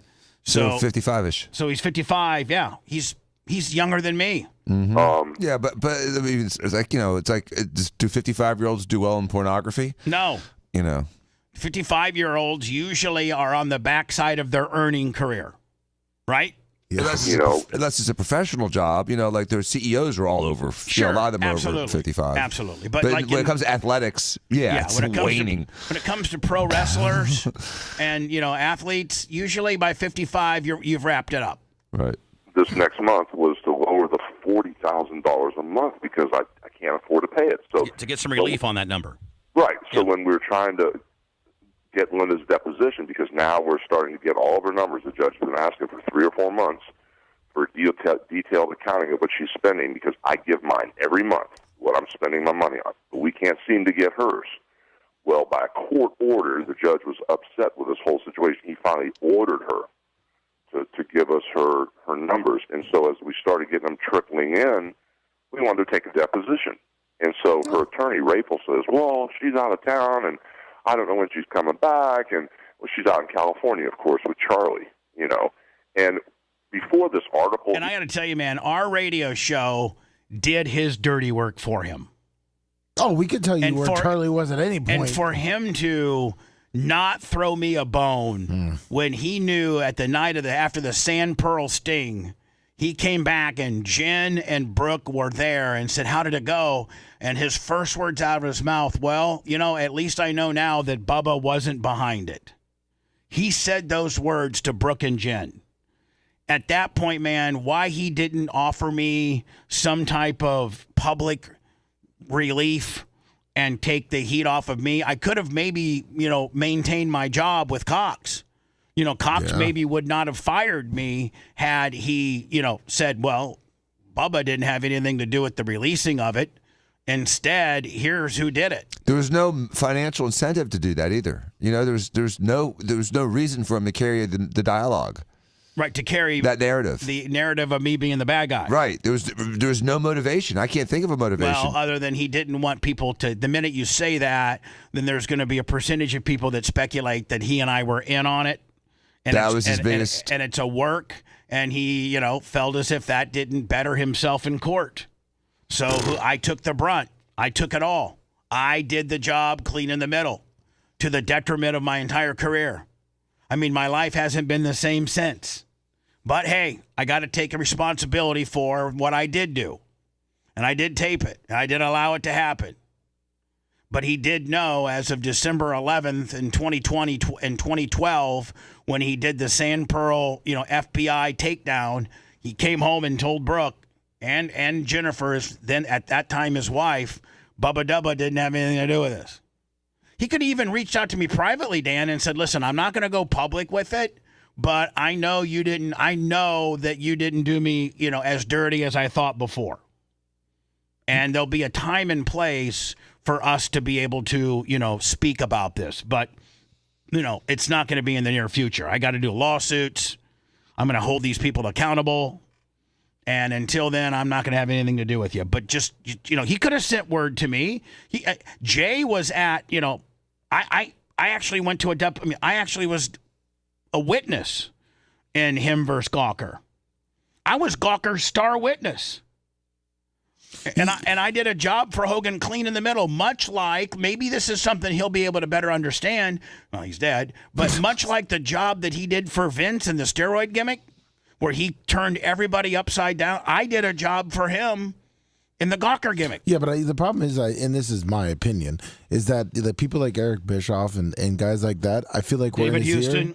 Yeah, and saying, stay away from Bubba. Yeah. Stay away from Bubba. For their because he wanted money. gains. Like, Hogan needed money. And Yeah. they're like, if you want to make it back, if you want this, you have to stay away from Bubba. Yeah. Even broke, we could not. Meanwhile, he just used me nonstop every day, 2, 3, 4 phone calls to spread anti-Linda agenda.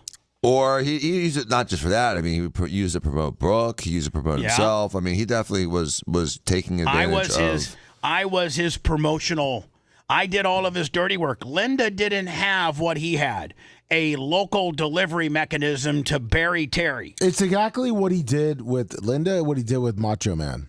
Yeah. He buried Macho Man. He buried Macho Man. When he was done with Macho Man, he threw Macho Man aside.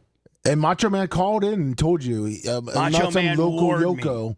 Macho Man, you warned me. Yeah. Oh, I'm just telling you, he's making you a local yokel. He's going to use you like he does. I'm like, oh, Macho Man, stop it. Exactly. My friend. He said, Macho Man told you. Yep. Date for her deposition, because we need that information. Take her deposition. And Linda, Dan didn't have this absolutely 50 cal bazooka of a cannon to deliver bad stuff about Terry. But Terry had this daily bazooka to get in and change public sentiment about Linda and tell his side of the story, and babyface and be the good guy. I fast forwarded it. This is where he starts talking about the OJ situation. And again, nobody, Netflix should have came to me, Lummy, and said, can we buy or lease? When Hogan called in the next day after the OJ gimmick, he never made he made various statements on various news sources, but it was from a PR standpoint and from somebody that was doing PR. His only public statement about the OJ situation was this right here. By the way, I'll go back. If you could, just go to 17. 17, I looked back a little bit longer. Yeah. Here we go. Another man up like in the wrestling ring. You have to add on the humiliation of Hulk Hogan. If Hulk Hogan was the greatest wrestler ever, and if I came from this town, and if Tampa Bay was proud of me, then there's a certain amount of humiliation that comes along with, good God, Hogan, your wife left you for a 19-year-old, which is all cool. I said, and I told him, brother, I could have done a lot of things. I mean, I really could have lost it, and I could be in jail the rest of my life. I could have beat the guy up. I could have committed suicide, like Bubba said, and take the cell phone to my ear and jump up the sunshine. We used to tell him, Hogan, he'd be like, brother, I'm going to kill myself. We're like, Hootie. And we were being smartasses about it, but like, Hootie, before you kill yourself, please call the show and duct tape a cell phone to your head so we can get you going down. We're gonna get a bunch of PR on it. So that was the ongoing rib. Be like, and he even reiterated the rib right here. He even reiterated the rib. If I was gonna kill myself, I'm gonna duct tape the cell phone to my head and call in your show like you guys want me to. I mean, I really could have lost it, and I could be in jail the rest of my life. I could have beat the guy up. I could have committed suicide, like Bubba said, and take the cell phone to my ear and jumped up the Sunshine Skyway. Hey, brother, it's Hogan. I'm the Riz Ailing of the Skiz Highway. I got my Star Tizek Motorola duct taped to my his head. I'm going to go down, brother, 197 feet. Geronimo! I said, I could have been an OJ and cut everybody's throat, but I didn't. I took the high road because I was at a crucial period of time where I almost wanted to take my own life. I was so depressed, and you were worried about me too, Bubba. When you live with me for those 3 months, just yell at me. This is so important. Yeah. Listen, when you lived with me for those 3 months, about a year and a half ago, man, I sat down with you several times. I was like, Terry, you've got to kick out of this, buddy. You got a lot of people who love you. You got a lot of positive things going on. You got to, it was. I mean, I think you'll be the first to admit that you probably were thinking that a few times. I actually was, and Ann Kerr said something to me, my divorce lawyer, that I'll never forget. She goes, now that you breathe clean air and you're away from the hatred and the woman telling you to get effed every day and all the screaming. Nobody screamed at me since last time I talked to Linda. And Brooke said the same thing. Nobody screamed at her since she talked to her mom last. Oh, yeah, this kind of validates Brooke's separation, too. Yep. Ann Kerr said once you... Oh, man, you and Gary should be slicing and dicing. This thing should be the hottest thing on the internet right now. Breathe the clean air. You can never go back and breathe this dirty air like you were living in and how negative life was. So at the end of the day, that's what I did. I took the high road. I don't have a white Bronco. I'm not a killer. But what happened was, I haven't read the article, so who knows what this guy's going to write. But I spent 3 days with this guy talking about being positive and taking the high road, walking in the spirit of Christ, and just really hanging on to my religion and being around people that really cared about me and were positive. And when times get tough, you find out who your real friends are. And anybody else that was negative or, telling me, for $500 we could break people's legs, I'm not even interested in that. Not even interested. And I've been approached by so many people, friends and good old Port Tampa boys and different people that have had other suggestions, and I refuse to even go down that road. That's not me. And the whole OJ thing. Here you go. This might be where you pick it up. Let me maybe I'd pick up. I don't know. When I say I understand OJ, I understand people. Like when the hockey talk man gets mad at you, Bubba, you know, or when Vince McMahon was mad at me, or Vince McMahon went on the court steps and after the federal trial and said he was mad that I lied or whatever it was. When you saved his ass. When my testimony gets, I understand people. I understand agendas. And the whole thing was, when I said I understand OJ, that means I totally get it. The guy's depressed, the guy's negative, the guy's hateful, the guy's vengeful, the guy's dangerous. I totally understand that. But then I tag it always with, but I don't condone it. Right. I don't condone it. And, you know, no matter what anybody says, that's what I always said. And I've used that OJ line probably 20 or 30 times talking to people just to make everybody realize that that's not what I'm all about. And so, of course, like, you know, everybody knows we're selling magazines, and hopefully the magazine will sell like crazy. But hopefully, and I haven't seen the magazine, hopefully this writer will at least write the theme of the 3 days we spent together. I'm sure. You know what? I'm sure it'll be fair. They took a small little excerpt out of context. Somebody did to get. And you know what? At the end of the day, man, they are working smart because they got everybody in a full fever pitch right now. Okay, you're right. I gave them a bone. Yeah. But now Linda, you know, who, like I said, canceled her plane ticket. Oh, she's going to take it to the next level. She's going to work it. They're hiding, and she's in fear for her life. Now Tim Stacy, this guy that allegedly sells all the drugs to everybody on the beach, you know, and he threw a guy named Tim Stacy right underneath the bus, did he not? Yes, we did. And, you know, his roommate, Brian Bottano, that's the one that told me all this stuff. Now Tim Stacy's in fear for his life, and Linda's lawyer called my lawyer and said, not only is Linda Hogan scared, but the guy that signed the confidentiality agreement, he's best friends with Linda, Tim Stacy's in fear for his life. So I gave him one. You know. Well, you know, be prepared for her attorney who you know, Churn 101. Do you have your ass hauled in court next week for more restraining orders and more menagerie? You know that, don't you? Well, at least she'll have to come back. That's I guess true. we need to take her deposition, but he told us. All right, so we have it. Yes, we do. I mean, nobody's got that. No, we don't. Nobody's got that, except us, and we need to run with that. Oh, yeah, I'm going back and forth with Gary on how we're breaking it down. Man, this Mondami guy, and New York, man, New York is in shambles, absolutely in shambles. You're not moving there? No, there was a guy, a bad guy, that attempted to, I think, stab a police officer. Right, Lummy? Yes. And I think did the cop shoot him, or did they arrest him? They arrested him, yeah. They didn't shoot him, though. No, they arrested him. But he attempted to stab a police officer. And they have body cams on it and everything. And this is what the New York mayor said. Listen to this. I have not directly spoken with the district attorney. I will say, however, that no family should have to endure this kind of pain. And by the way, they're not talking about the police officer's family, the police officer that almost got stabbed by this bad guy. They're talking about the bad guy's family. The bad guy's family shouldn't have to endure public scrutiny. That's what they're talking about here. However, that no family should have to endure this kind of pain. What they need right now is care, dignity, and support. Chavez should not be prosecuted by the Queens District Attorney. His handcuffs should be removed. Yeah, so the guy name was Chavez. This I think is the story. He was mentally ill. That's what. And as the mayor says, his handcuffs need to be removed. His you need to, say a little prayer or feel sorry for his family. No family should have to go through this, and he should not be prosecuted for trying to stab a cop. Why are Democrats more committed to demonizing law enforcement than in defending you, law-abiding citizens?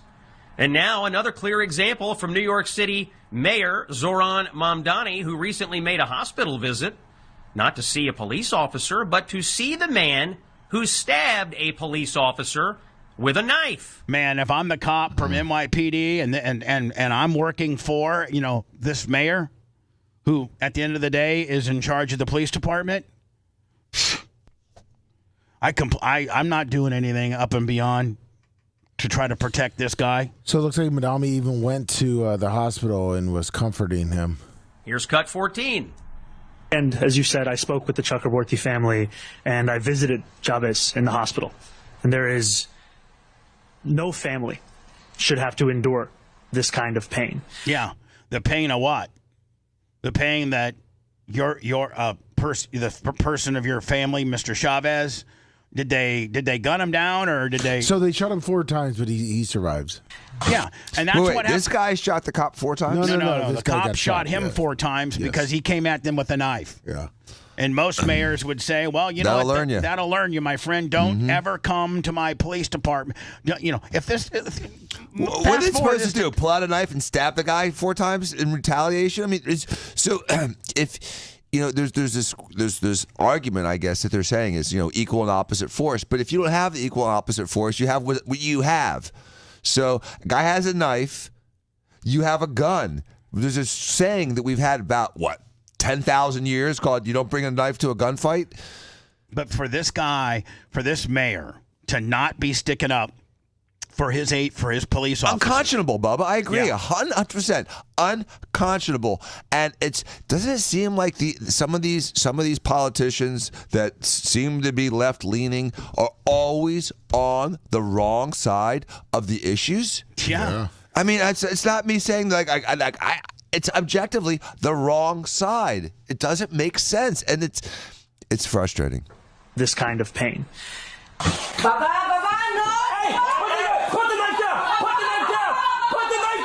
Now, this goes and shows you that the guy pushes his wife aside. They are telling him, put the knife down, giving him plenty of time. They said they spent 30 to 40 minutes trying to de-escalate the situation. And this is when it finally went south. Exactly, yeah. And so at this point, man, you have the cops retreating, trying to create distance, trying not to shoot the guy. Right. They didn't go in there hot. No, trying not to shoot the guy. The guy, his wife or whoever, some family member, female, is trying to stop him. This cop now goes from being heads up with him to kind of going around the corner to create distance so he doesn't have to put this guy down. Put the knife down! Move! Put the knife down! Put the knife down! I think the cop even barricades himself into a different room. And the guy is trying to get into that room with a knife, kind of like the Jack Nicholson, here's Johnny gimmick.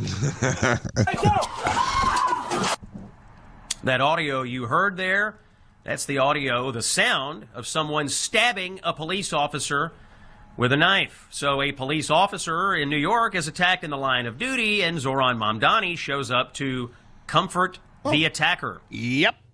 Showed up at the hospital, didn't check on the cop. Instead, checked on the bad guy with a message to the state attorney or the prosecuting attorney that this guy shouldn't be in handcuffs. You should take these handcuffs off immediately and not press charges. That's New York City. That is your Democratic Party, America, in 2026. They have chosen a side. It is not the police. Bubba, may I ask just to clarify something? Yeah. So the officer not only tried to de-escalate, not only retreated, he didn't shoot until after he was already stabbed. Yes. And there's a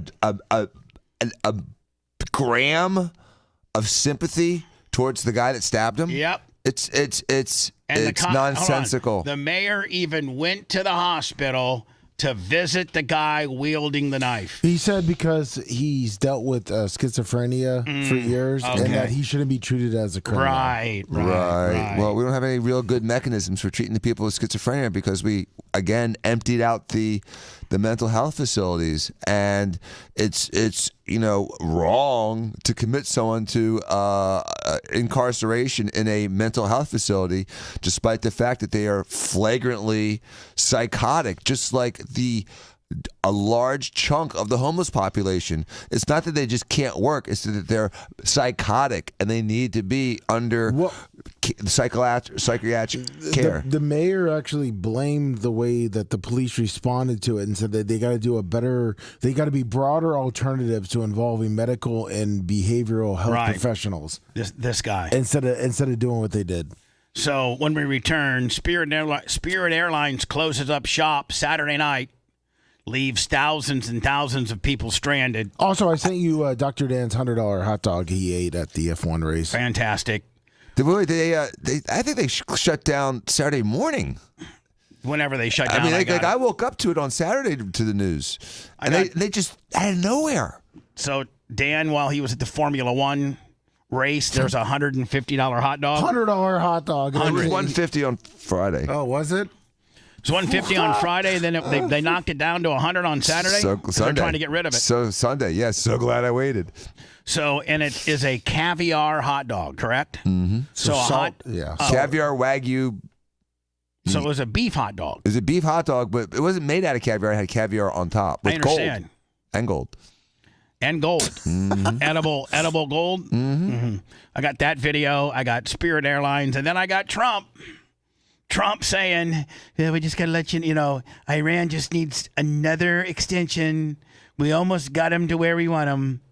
Dan and I will probably go round and round, but I just think that I'm over the extensions. I think that they're making Trump look stupid. This is what they've done for 50 years, is kick the can down the road. Now, this might be the final president of the United States that stops the can kicking, but he hasn't done a very good job yet. I think we're on our fourth, maybe fifth extension. There comes a point where you just got to blow them up because we don't even know who we're dealing with. And here's the thing. Trump says one thing, and then their supreme leader or whoever's in charge says another, including, did you see the 14 points limit that they sent back? That would literally put negotiations, the 14 points that they sent back that they would agree upon is basically would be us starting from day one of this excursion. Mm-hmm. Day one. They want things that we're going to just have to blow them up. That's it. We blow them up.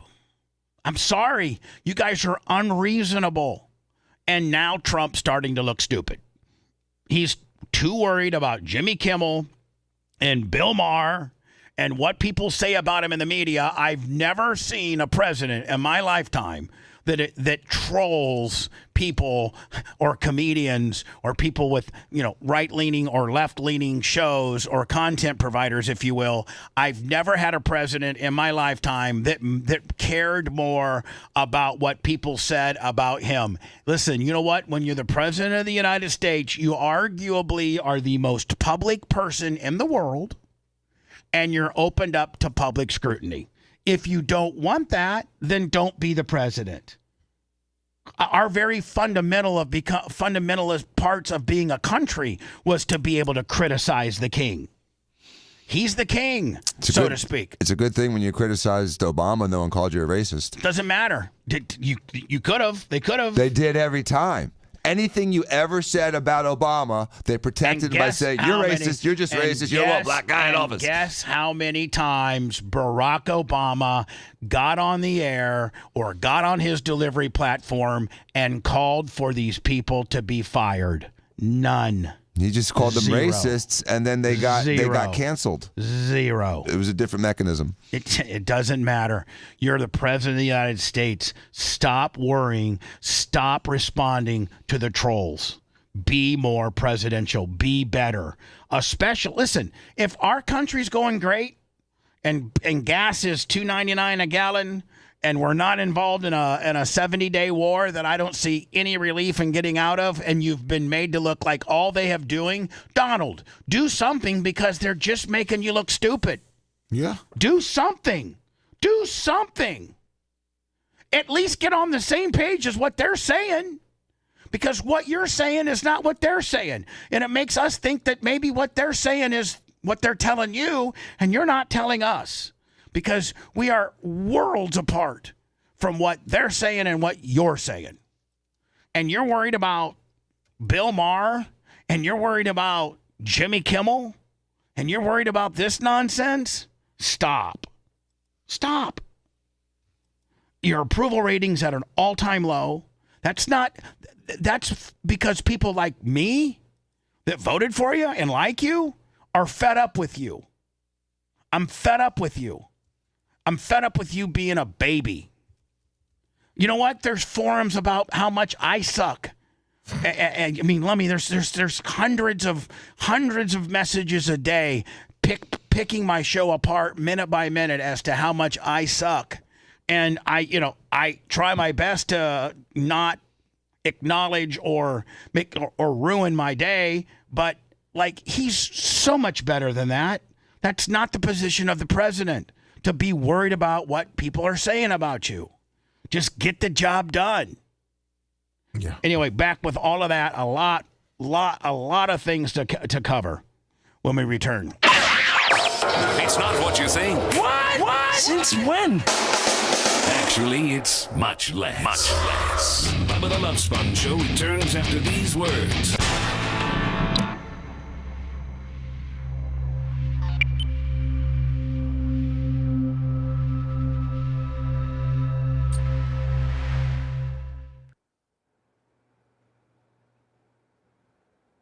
Okay, there's Spirit.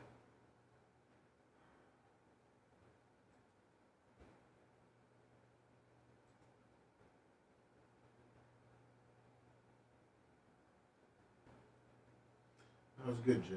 Yeah. Dr. Dan loves the golden hot dog. Of course he does.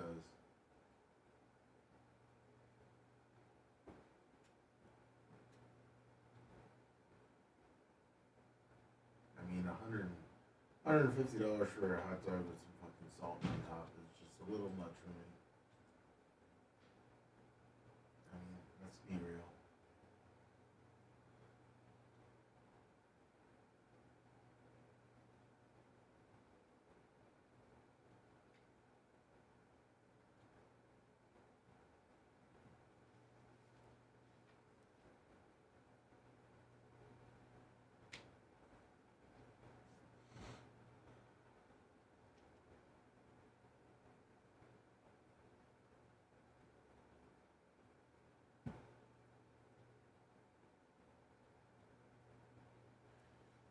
Yeah, I mean, you can see in Dr. Dan's video the hot dog. It's a fucking $10 hot dog at the Rays game.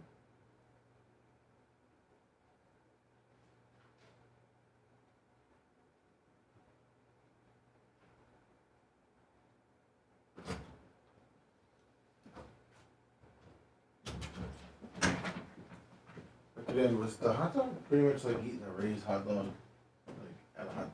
That was different. It's completely different experience. We'll talk about it. No, I know, but I'm saying, was the hot dog actually like a hot dog? It was a hot dog.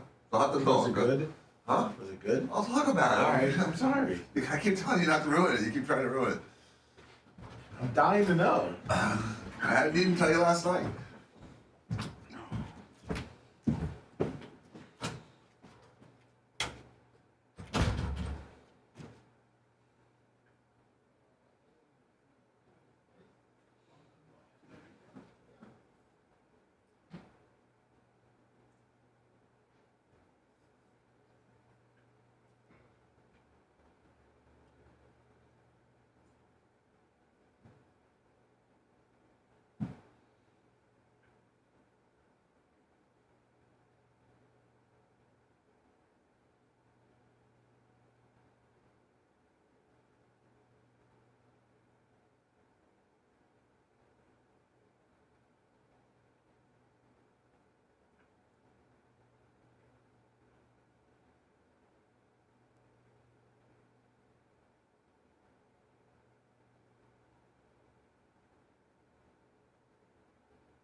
few moderators that indiscriminately decide what they don't like. So don't just try to pin one person.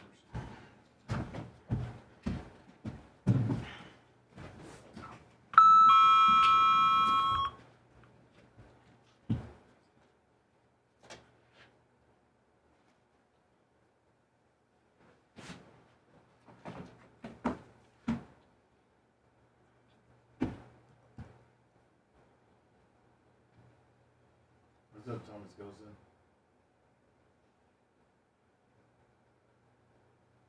Exactly, he's just a Bubba fan.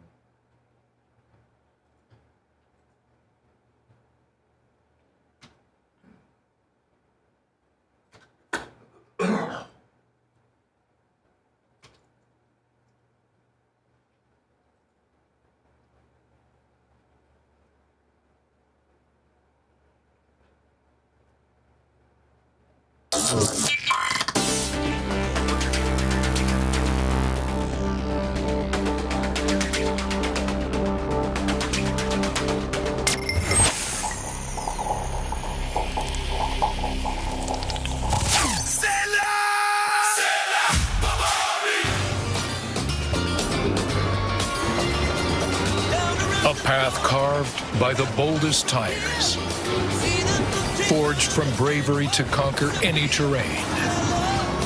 For fearless challengers driven by blue passion. Embrace unwavering determination. Blaze Blue. Toyo Tires. The following broadcast is not for the mocha soy latte drinking, tree hugging, Birkenstock wearing crowd. I'm not giving you a compliment. If you tuned in by accident, get the out of here now before all the beer drinking, whiskey shooting hellraisers find out. This is the Bubba the Love Sponge Show. Spirit Airlines, by the way, the Bubba the Love Sponge Show, May 4th. May the 4th be with you. I saw that meme on the internet this morning. I was going to try to work it in some way, shape, or form. I think it's pretty stupid, to be honest with you. Spirit Airlines. Now, I blame a lot of this on the Obama administration. When they're to blame, I'll blame.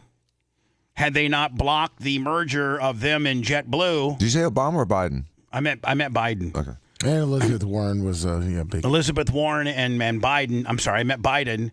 They're the ones that single-handedly blocked the JetBlue Spirit merger, which would have saved Spirit Airlines. It would have added that much. It would have added, I think 10,000 jobs, and it was a way for Spirit to save themselves.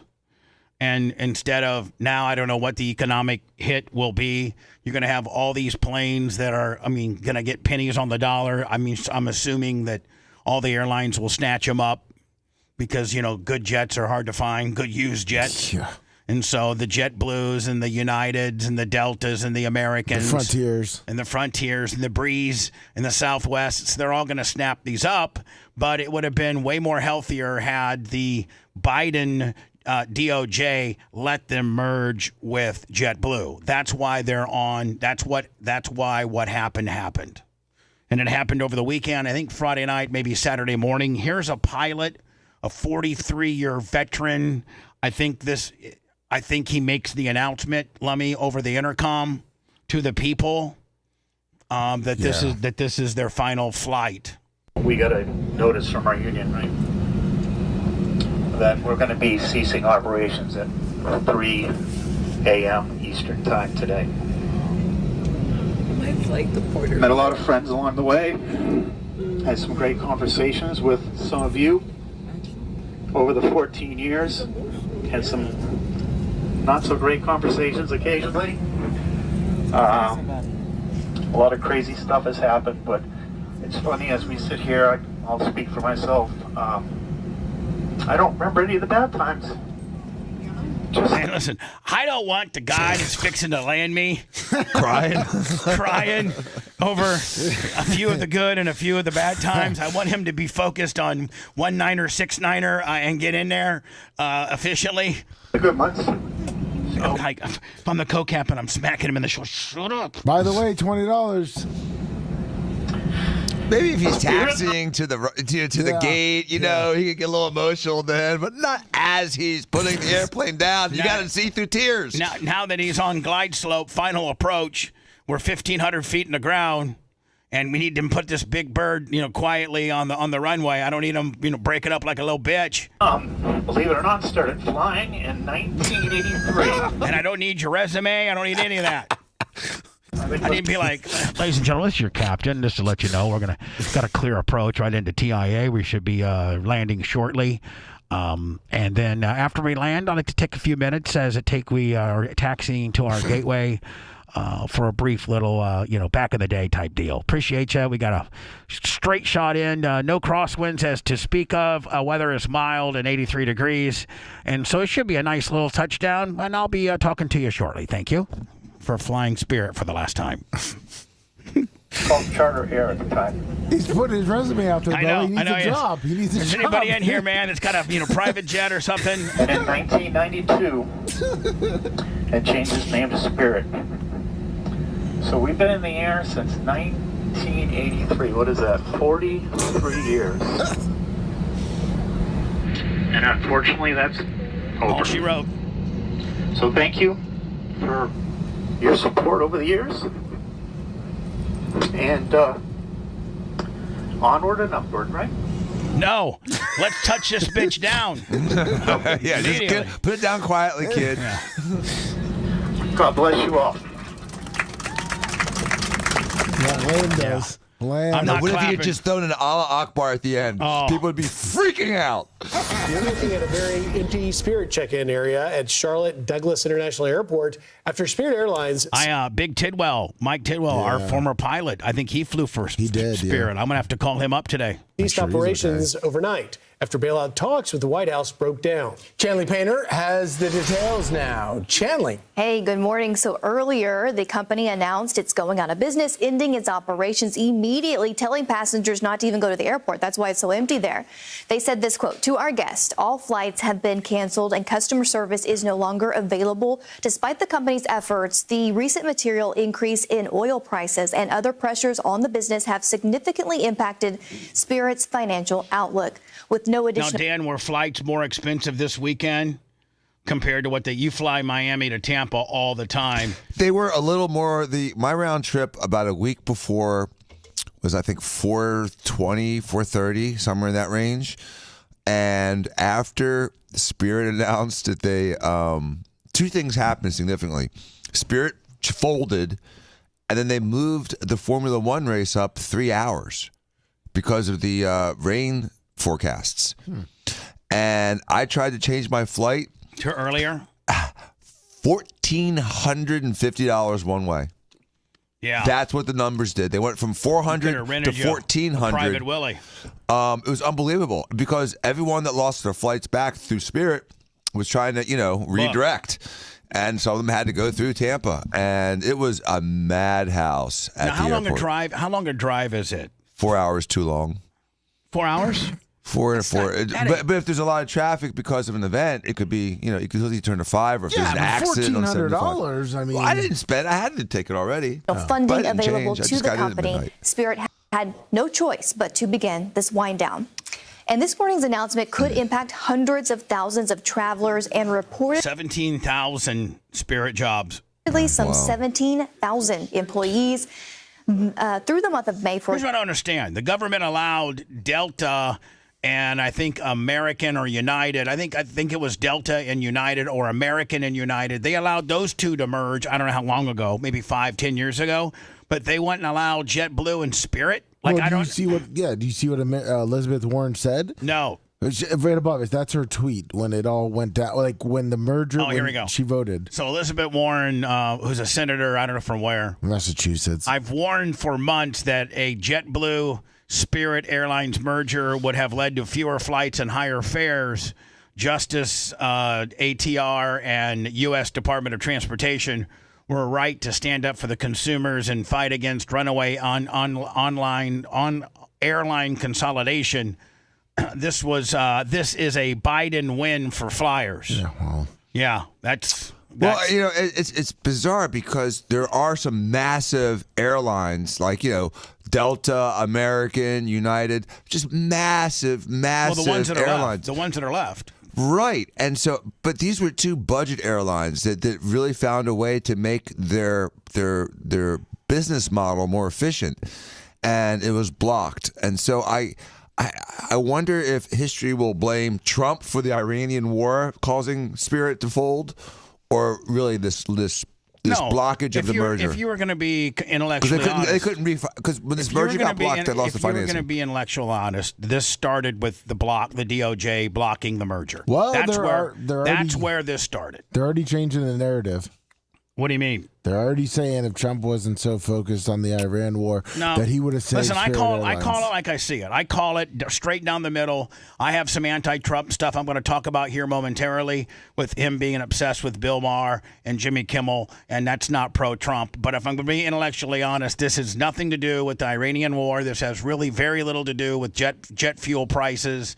This has to do everything. Rewind this about 3 years ago, when Elizabeth Warren and Biden's DOJ blocked this merger. That's what this one's on. I don't care how you slice it any other way, what political party you're on, right down the middle, the blame. This goes to the blame of the Biden DOJ. That's what this is. This has nothing to do with anything else. Example, some 9,000. Because had they been able to merge, they had it unbelievably streamlined. It was going to make JetBlue that much stronger. It was going to make airline tickets that much more competitive. And now I don't know how many airplanes Spirit had, but you could have rolled those into JetBlue's inventory and had a really nice airline. And both of those airlines made the other airlines keep their prices down, right? Because they had to compete. Whereas now you just have 400, 500, 600 airplanes that are worth nothing. Pennies on the dollar, to the point where the bank will probably be repoing them. I mean, the mechanism of default is far, far harder to navigate through the mechanism of merger. Yes. I mean, it's just an easy mergering is a good thing. It's celebrated, and it usually makes your company healthier. A dismantling or disruption or canceling or completely defaulting on a business that folds is not a healthy way, not a healthy business, and more importantly, it is a pain in the ass to navigate through. Whereas a merger, easy peasy. They just put new paint jobs on the plane. I mean, there's very little that needs to be done. Your pilots keep their jobs. You probably whittle down some. You make your air flights and your routes more efficient. You use Spirit to backfill in where JetBlue doesn't have as strong a presence, and it makes everybody better. Whereas when this closes down, I mean, just off the top, we've lost, 9,000 total flights, 60,000 potential passengers. Those are just the people that got canceled, in a very, very close proximity of their flight. 1.8 million total seats and 300 flights a day. Those are all now gone. Now, had you allowed the merger, all of these would have been added. It would have been a plus to JetBlue. Yep. No downside at all. Flights and 60,000 potential passengers are now impacted. Plus, the airline would have had 1.8 million seats to sell and would have had some 300 flights per day. Spirit's shutdown comes after a deal with the federal government could not be finalized, and as the budget carrier struggled to get it back on its feet after a second bankruptcy in less than a year. According to the Wall Street Journal, the airline had been seeking a $500 million lifeline from the Trump administration. The president said this yesterday. Well, I guess we're looking at it. If we could do it, we'd do it, but only if it's a good deal. But if we can't make a good deal, no institution's been able to do it. I said, I'd like to save the jobs. We gave them a final proposal. Well, now other major carriers are stepping up to assist stranded Spirit workers and passengers, including Frontier Airlines, who tweeted, "We are ready to support customers who may be impacted if Spirit Airlines ceases operations, with a focus on helping people continue their travel plans with low fare options." United Airlines and American Airlines also say they're ready to help. Yeah, they're ready to suck up the. They lose those gates. That gate real estate's precious.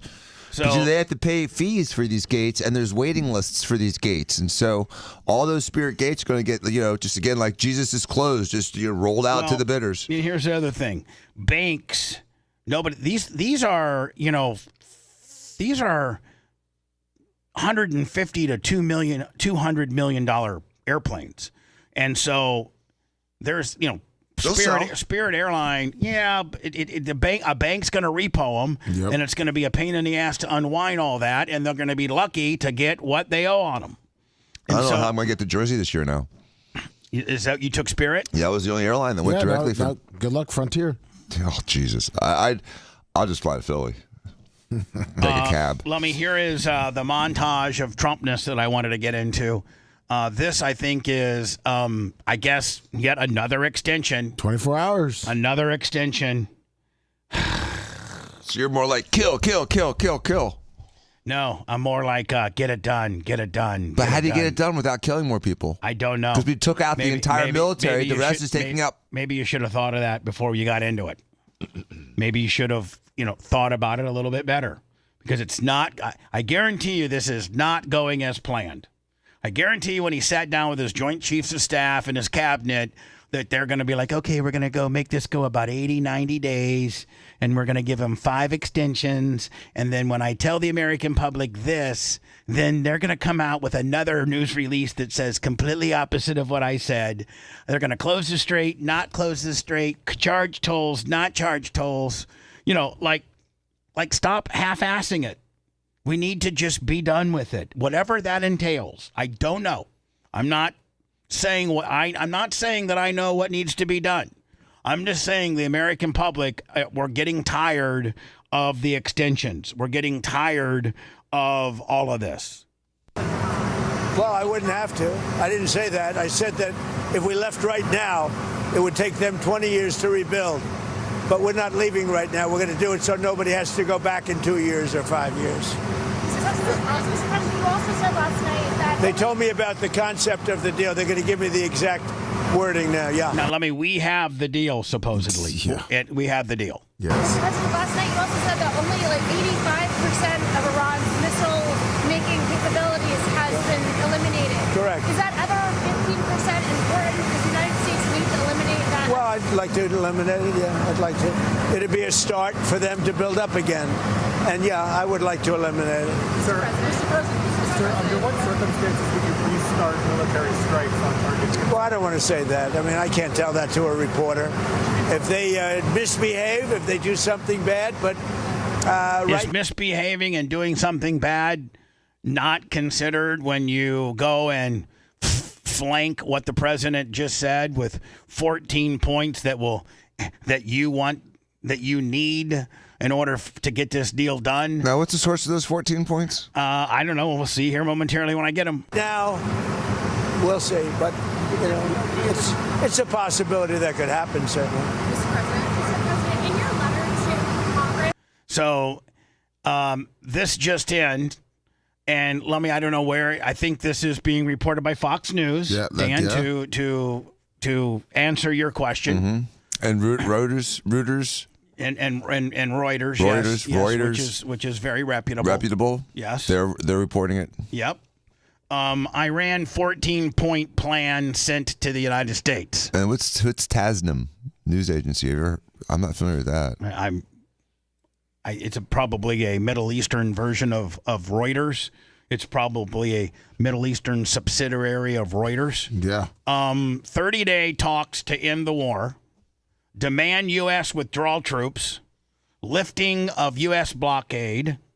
Lift sanctions. Release frozen assets. So Tasnim News Agency is the Iranian news agency. There you go. End of Israel and Hezbollah conflict. New governing rules of the Strait of Hormuz. Here is the actual story. And it included a list of demands: a withdrawal of U.S. troops, a lifting of the U.S. blockade of Iranian ports, lifting sanctions, releasing frozen assets, an end to the war between Israel and the Iranian-backed militant group Hezbollah in Lebanon, and a new post-war order where Iran is in charge of the Strait of Hormuz, charging tolls and denying Israeli and U.S. ships from entering. The U.S. says Iranian control of the strait is completely unacceptable. The U.S. blockade of Iranian ports continues, choking Iran's economy. CENTCOM says 49 ships have been blocked, totaling $6 billion worth of oil. Now, regardless if you believe this, you believe what Trump's saying, you believe whatever, it doesn't matter where your position is. I just know that they just keep lying and kicking the can down the road, and they are not on. Who's they? The Iranian spokesperson. Okay, I just didn't know who you were referring to as that. I just wanted to clarify it was ambiguous. Yeah, the Iranian supreme leader, Iranian news source, Reuters, and all of the other people that were reporting this is that it's the furthest thing from what's been told to us, right? Yes. I mean, what's been told to us is that they're very close to a deal. How many times have we heard from the president himself, it's practically done, we just need to really drill down and get it hammered, but they've already agreed to open up the strait. They've already agreed. Do you remember 2 weeks ago when he said, we're going to get the biggest excavators and go in with them and do you remember that? I actually remember the sound clip of him saying that they were going to get excavators and excavate the uranium. Does anybody remember that? They had to dig it out of the ground. Yeah, we're digging out of the ground. We're going to get the excavators. I don't know how deep it is. It's supposedly really deep. None of that. None of that's in play. They don't address any of it.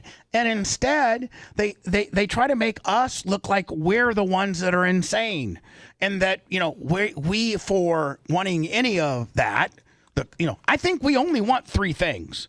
And if we get those three things, Bubba, though, some of the things that they asked for will be granted. Well, we'll be out of there. The Israel-Hamas war will be over. We have been asking for just three things since the day this thing started, and that is no more uranium, opening of the Strait of Hormuz, and no more long-range ballistics. We don't even care who's in charge. And we don't have troops to withdraw because we don't have any troops on the ground. We're going to still stay in that area militarily. That's nonsensical. But we're never giving them the strait. Okay, so there's some really non-starters, and what they came back with, making it look like we've never even talked to them about any of this. Because why would they come out with something that's such a 180 degree from what our president has told us? Because there's a bad guy in the woodpile. So, Bubba, this kind of reminds me of when we were attacking Iran 20 years ago, 25 years ago, when I'm talking about the first Bush, when their Ministry of Defense says, "Oh no, we have them on their heels," and they come out with such nonsensical, propagandized news, trying to keep their people happy that has no foundation in fact or accuracy, and that's one of the things that we have to understand, that their media is as biased and dishonest as we claim that our media is. Everybody's lying to everybody. Yeah, including our president lying to us. Or not. Wait. What specifically do you think he's lying to us about? Well, I just went through them all. You don't think that eventually that we're going to manhandle our way in there and get the uranium that we want? Then let's do it. Let's do it. Stop pussyfooting around. Stop. You've only said that we're going to do it now for 4 or 5 extensions. Mm-hmm. We've given them 5 extensions of us not going in there and boss hogging what we should do. And all they're doing is making him look dumb and lose more and more people that believe in him. Now, my position doesn't come from a person that does not care for him. My position does not come from a person that did not vote for him. My position comes from a person that does care for him. I like when he shows our power. I like when he flexes our muscle. I like when he gets stuff done.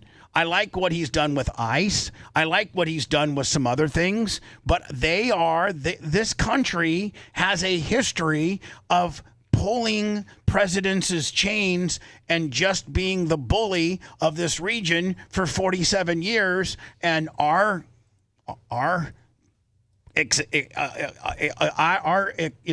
commander-in-chief just allows it, or gives them money, or helps them, or doesn't hold them. We're in this position because of not Donald Trump decided to pick on these people. We're in this position because of years and years and years and presidents after presidents after presidents allowing these people to come and go as they want and to be the bully of the Middle East. And this guy, our current president, says enough is enough. I'm going to be the guy that stops them. Well, you need to stop them because they're at a point where you've now given them 5 extensions. Gas is really starting to be a problem now. Was it last year I said, or whatever, that if you really want to irritate Americans, start jacking up gas prices? That's the right. one particular litmus test that we all flip out about, regardless of your political affiliation, is gas prices. Cripples the economy.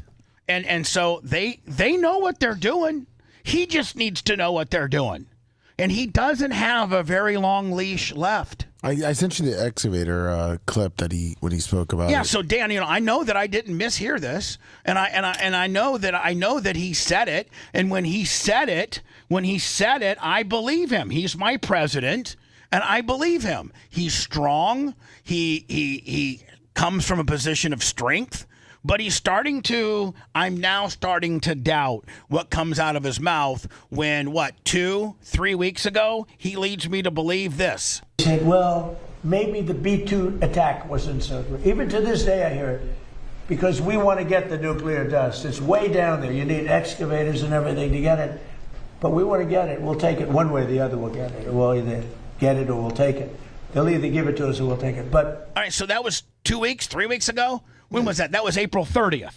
So that was 5 days ago. Yeah. Okay, so give him a couple days to get an excavator there. It's not there yet. I mean, Bubba, I think it's being it's unreasonable to think that 5 days after he says maybe we'll get it, maybe we'll take it, to have already had excavators there digging 300 feet down and grabbing the dust. Dan, physically, it will take months and months to get excavators. Even when they decide, let's get it now, it's going to take weeks to months to get. You're not hearing me out. They are in no way, shape, or form in any mindset to even agree upon this. We say we're going to dig it out, we're going to get the dust, we're going to get it out. I know that that infrastructure and be able to do said project takes a long time. Hell, it takes 2 weeks to get an excavator to my track from my guys at Rent Pro. So yes, I get that we're not going to actually be digging uranium dust next Tuesday. I get that. But it starts with them and us being on the same page. And when they say that, they want all blockades, uplifted, they want all sanctions gone, they're not even in the mindset of allowing us to excavate that. They want all 14 of their points are completely what we've been misled to think that they've already agreed upon. When our president comes out and says the things that he's said, and we're going to give him another extension because we're so close, but their leaders come out and say, we're not close. We're not giving up the Strait of Hormuz. We're not, ever. Lummy, I think you could probably find me an excerpt of their supreme leader saying, or whoever's in charge of the IRG, saying that we will never give them our nuclear. Exactly. We will never give them our nuclear capabilities. And Dr. Dan, you gotta admit that the IRG is just nuts. They're nuts. They're crazy. And again, how many people have we lost so far in this? 30? I don't know. That's okay, not too we've many. destroyed the entire military, and we lost 30 people. The only thing they have left are little boats chasing tankers. How close are we for it to being over? That's all I care about. It could be a day, and it could be another month. And how many extensions have we given them? Is it wrong to be compassionate in some respect? I don't know. I mean, it's hard to negotiate. It's hard to negotiate with you. It's hard to negotiate with you. Bubba. It's hard to negotiate with Dan Trump. It really is. Because you know what? Because I'm going to call you Dan Trump because you're just like him. You're absolutely just like him. Bubba, if you were negotiating a huge contract with a company, would you put an artificial deadline on it? And if it decided you were so close to getting everything you wanted? If that company came back the day after I thought I had everything done and they went completely against everything I said, and then I would know there'd be a point where I would be knowing I'm getting played here. I'm getting absolutely played here. And if you can't intellectually honest say that he's getting played and that they're kicking the can down the road to make him look stupid with his base and his deterioration of approval rating and the continual rise of gas prices and everything that he says that we're close to getting done, they counter it by saying, we're not, that's not how we feel at all. And it's going to come to a very, very, very much boiling point where he's going to have to do something, and it's not going to be done through negotiation. It's going to be done through us making their country a parking lot, whether we do it next week or we do it 4 months from now. My only suggestion is the quicker you do it, the quicker you can get to repairing the people that used to believe in you. Because there's a lot of people that used to believe in you that think that you're a petty little bitch worried about what Jimmy Kimmel says and Bill Maher says. And that's not very presidential. Jay's here. And that's not presidential at all. And when you are now using your power as a president of the United States to re-examine broadcast licenses of television and radio stations that have not broken any FCC guidelines, and the only thing that they're guilty of is pissing you off with a Donald Trump and or Melania joke, I got a problem with you. I got a problem with you. You're not a king, you're not a dictator, but you're starting to act like one. And nothing resonates more with me and gets me more lathered up than a president who's the first one in my life to ever use his FCC to start quelling people's First Amendment rights. Jimmy Kimmel, it was the most distasteful thing he could have ever said about our First Lady, but it wasn't illegal. Was it the Bush administration, the FCC, that came after you? Yes. That was a pretty hard one, and I didn't like that either because they were actually fining and like specifically going. I mean, at the time, but they were Clear Channel, and weren't they the largest? But Jay, here's the deal: I violated FCC guidelines. Oh, I understand. And they had the right to go after me, and it came from a complaint from a guy named Douglas Vanderlyn of Jacksonville, Florida, that at that time Cox Communications paid this guy to monitor my show and send in FCC complaints. Now, they were only responding to a complaint that had been filed against my rhetoric on the air, and it was in violation of their obscenity laws. So they had every right. In their opinion. And yeah, exactly. And of course, my company laid down, and it's just easier to get rid of me than to fight, and they were using, if you don't fire Bubba, we're going to start looking at your license renewals. But that was based on me having actually violating a rule. I understand. And I guess my only point is, what you're highlighting, I agree with. I find reprehensible. It's been going on for every administration. Obama's administration was wiretapping James Rosen and was seeking out the people that were leaking information. And Biden's White House was censoring information about COVID and ivermectin and hydroxychloroquine. And it's shocking to me because, like you, I do like this guy. And I did vote for him. But I do not like the way that they use this First Amendment stuff to try to quell. As we were just bitching literally 20 months ago, we would sit on this show and we would bitch about censorship and deplatforming and algorithms and all the stuff that we thought was so bad. And now we just does it openly. Yeah. Like, the two stories I got to play. Doesn't Roseanne claim that Obama got her fired? No, Michelle Obama got her fired. No, she did because she did claim it. She definitely claimed it. I'm not sure how it happened. She made a joke about Valerie Jarrett. It happened. And Michelle Obama picked up the phone You're right. and called ABC. And you know what? Had I known that data back then, I'd be so far up Michelle Obama's ass as well. I would be completely up her ass. I would be too. But what Roseanne said was way more offensive than what Jimmy Kimmel said. I mean, Roseanne was comparing African Americans to monkeys. Well, she said afterwards, her explanation, I would say, is she said she didn't even know she was African American. Well, that's which fine. A lot of people that's a way more sensitive subject than saying our first lady suffering from, being potentially a widow. Now, I'm not going to sit here and compare which one's more offensive. I don't think either of them are funny, and I think that both of them are protected. Yeah, me too. And so I want my president to stop worrying about what the late night guy on NBC is saying about him, and I want him to roll his sleeves up and get this Iranian situation handled.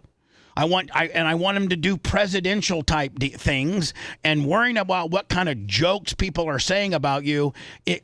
I can't think of the last president that we ever had to worry about that. Now, granted, I'll grant you this. Joe Biden's administration had inroads into Facebook, and they had inroads into Twitter, and they were quelling people and canceling conservative-based accounts on a way more shadier back door. Now, to give Trump his due, hey, he's such a megalomania that he doesn't even try to. He does it in public. Yeah, he doesn't even try to have somebody from the DOJ kind of get a hold of ABC and kind of start low. He just comes out with it. And I just think that it makes him look like an absolute megalomaniac, and he just needs to stop. And then how many accounts do you think or platforms were deplatformed during the Biden administration when they were critical of COVID or the other thing? I mean, he just mentioned that. Millions? Thousands? I don't know. What do you think the number is? I don't know. I was just as mad about that as I am about this. And how many people have actually lost their jobs in the last 14 months because of Trump's pressure?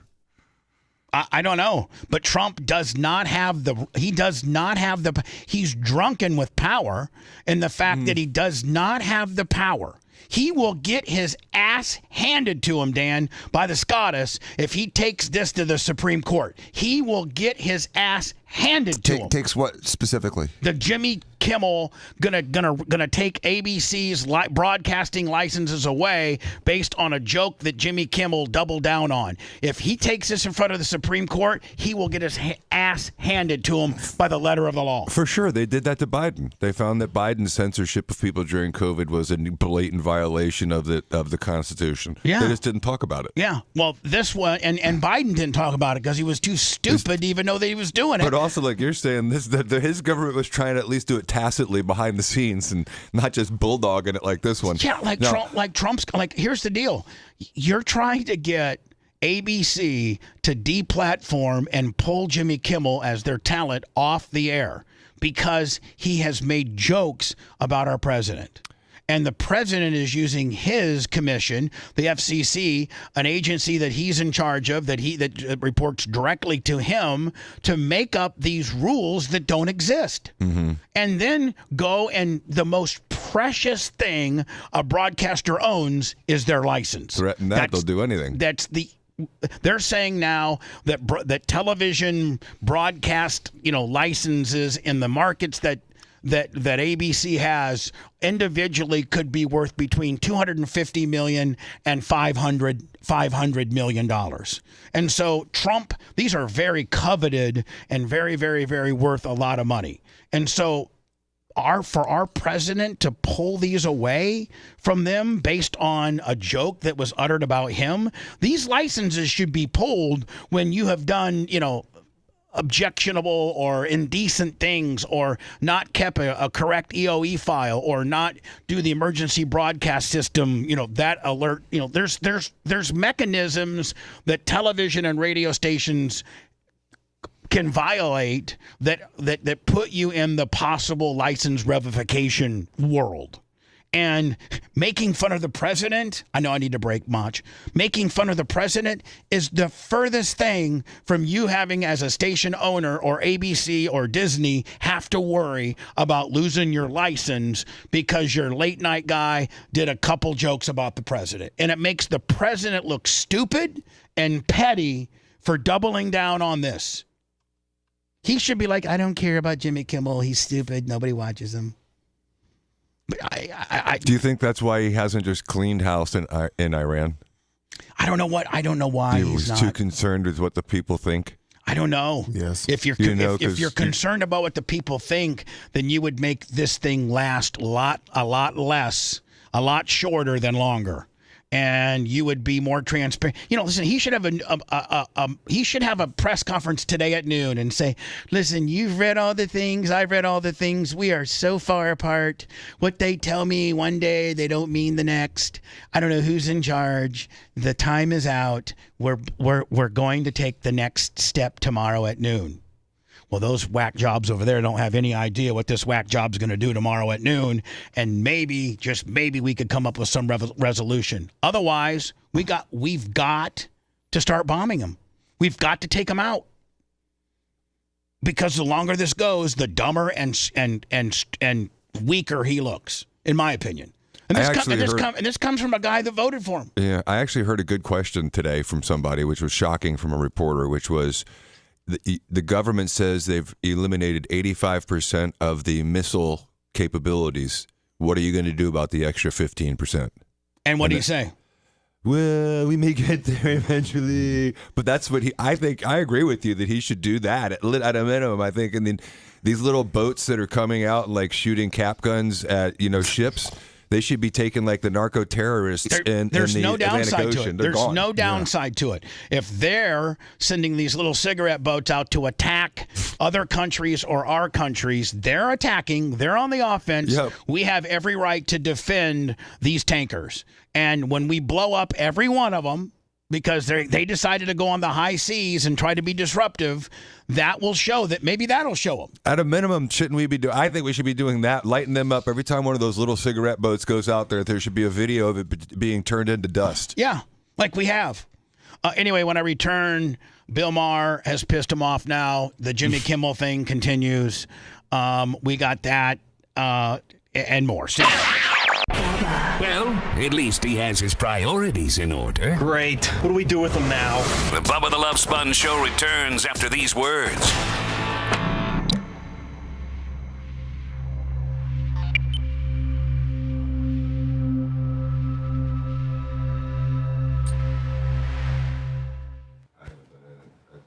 Just went surfing for a week. Thank God it wasn't. Well, no, that's true. But thankfully, it wasn't too big. I'm working out at home. I'm still not allowed to work out for a couple more days. That's what I was asking for, I guess. Is your, you know what? I was asking the wrong thing. How's your eye? Hey, Bubba. Hey, buddy. How are you? Happy birthday again. I'm glad I got you in here so if Dan Trump can settle down a little bit. Tragedy in Jordan.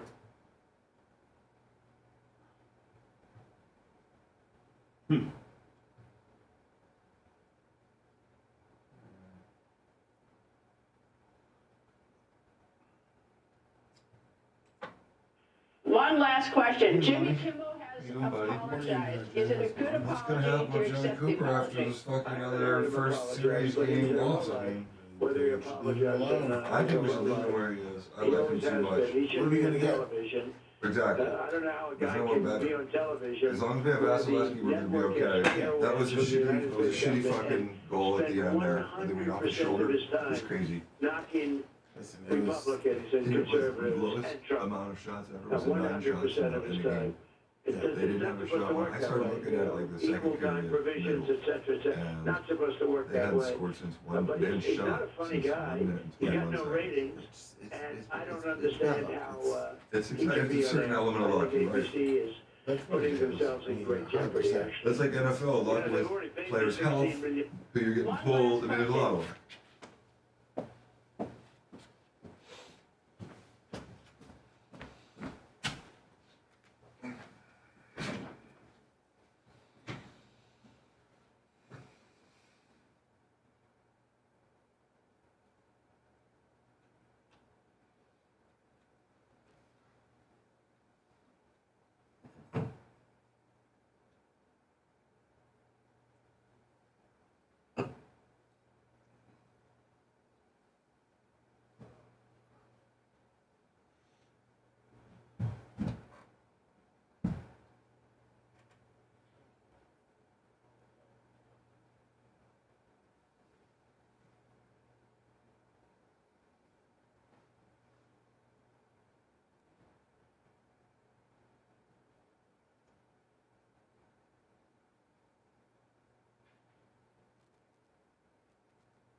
That quote right there, Bubba, oh my God. Which one? Right up top there when he just said. It's quite endearing, but also pathetic. Oh my God. His quotes are just unbelievable.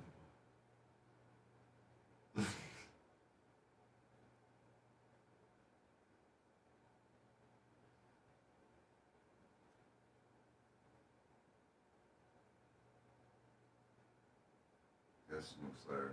Talked about that, Robert.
Good question, Uncle Rocky.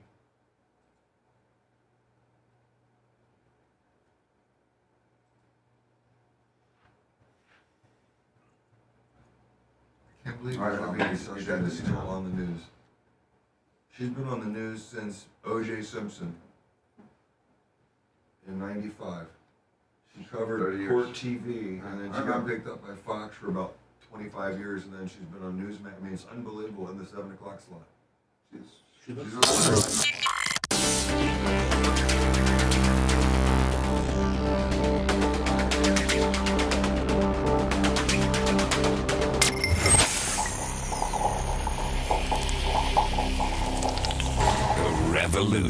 Revolution. Oh, your ears are in for some severe blunt force trauma. Bubba the Love Sponge. The Bubba the Love Sponge Show.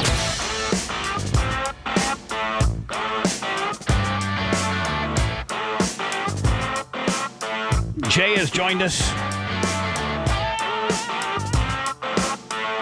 Back to the Trump situation, and there's a lot of people that are mad at me right now. A lot of people that don't, that just sit there and just absolutely get the MAGA knee pads on. Listen, you can have voted for this guy. You can appreciate a lot of what he has done, but you can also, have an opinion on some of his missteps. I mean, we all do. I mean, we all have opinions of, and I'm just not gonna just I'm just not going to be a tongue boot licking MAGA guy that everything that he does is okay, because everything that he does isn't okay. I agree. And I think that he just absolutely needs to be more presidential. And he eats his own logic in a lot of the things that he's mad about. I know that he has brought and I don't even know that if Donald Trump knows genuinely at the purest form what the First Amendment is and how it protects the speech of some, the most protected speech is the most unpopular speech. Yeah, I think he understands exactly what it means, Bubba, because he's used it to his advantage more often than not. But he also uses he applies it to him, but doesn't apply it to others. And then when he brings in things like equal time, this is not an equal time issue. And in fact, equal time is no longer, it used to be, clear up until Ronald Reagan finally passed the fairness doctrine. There was you could never have a conservative or liberal leaning talk show if you didn't give the opposing people like, let's say, that's what the birth of Rush Limbaugh was when Ronald Reagan canceled the fairness doctrine, and radio stations could put could put Rush Limbaugh on selling the conservative angle without having to offer the Democrats the same, amount of real estate to combat what Rush is saying. So he may be the last president that didn't really try to quell First Amendment. No. And so Ronald Reagan, canceled the fairness doctrine.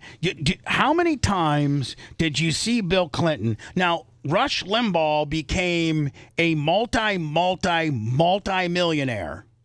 And the subject matter that made him relevant and a huge name in radio and 550 affiliates with his own G5 plane and $60 million West Palm Beach mansion. He was at the one time the number one guy in radio. Before the internet. Yeah, way before the internet. But because he had the ability to absolutely kill, no, not physically, Bill Clinton.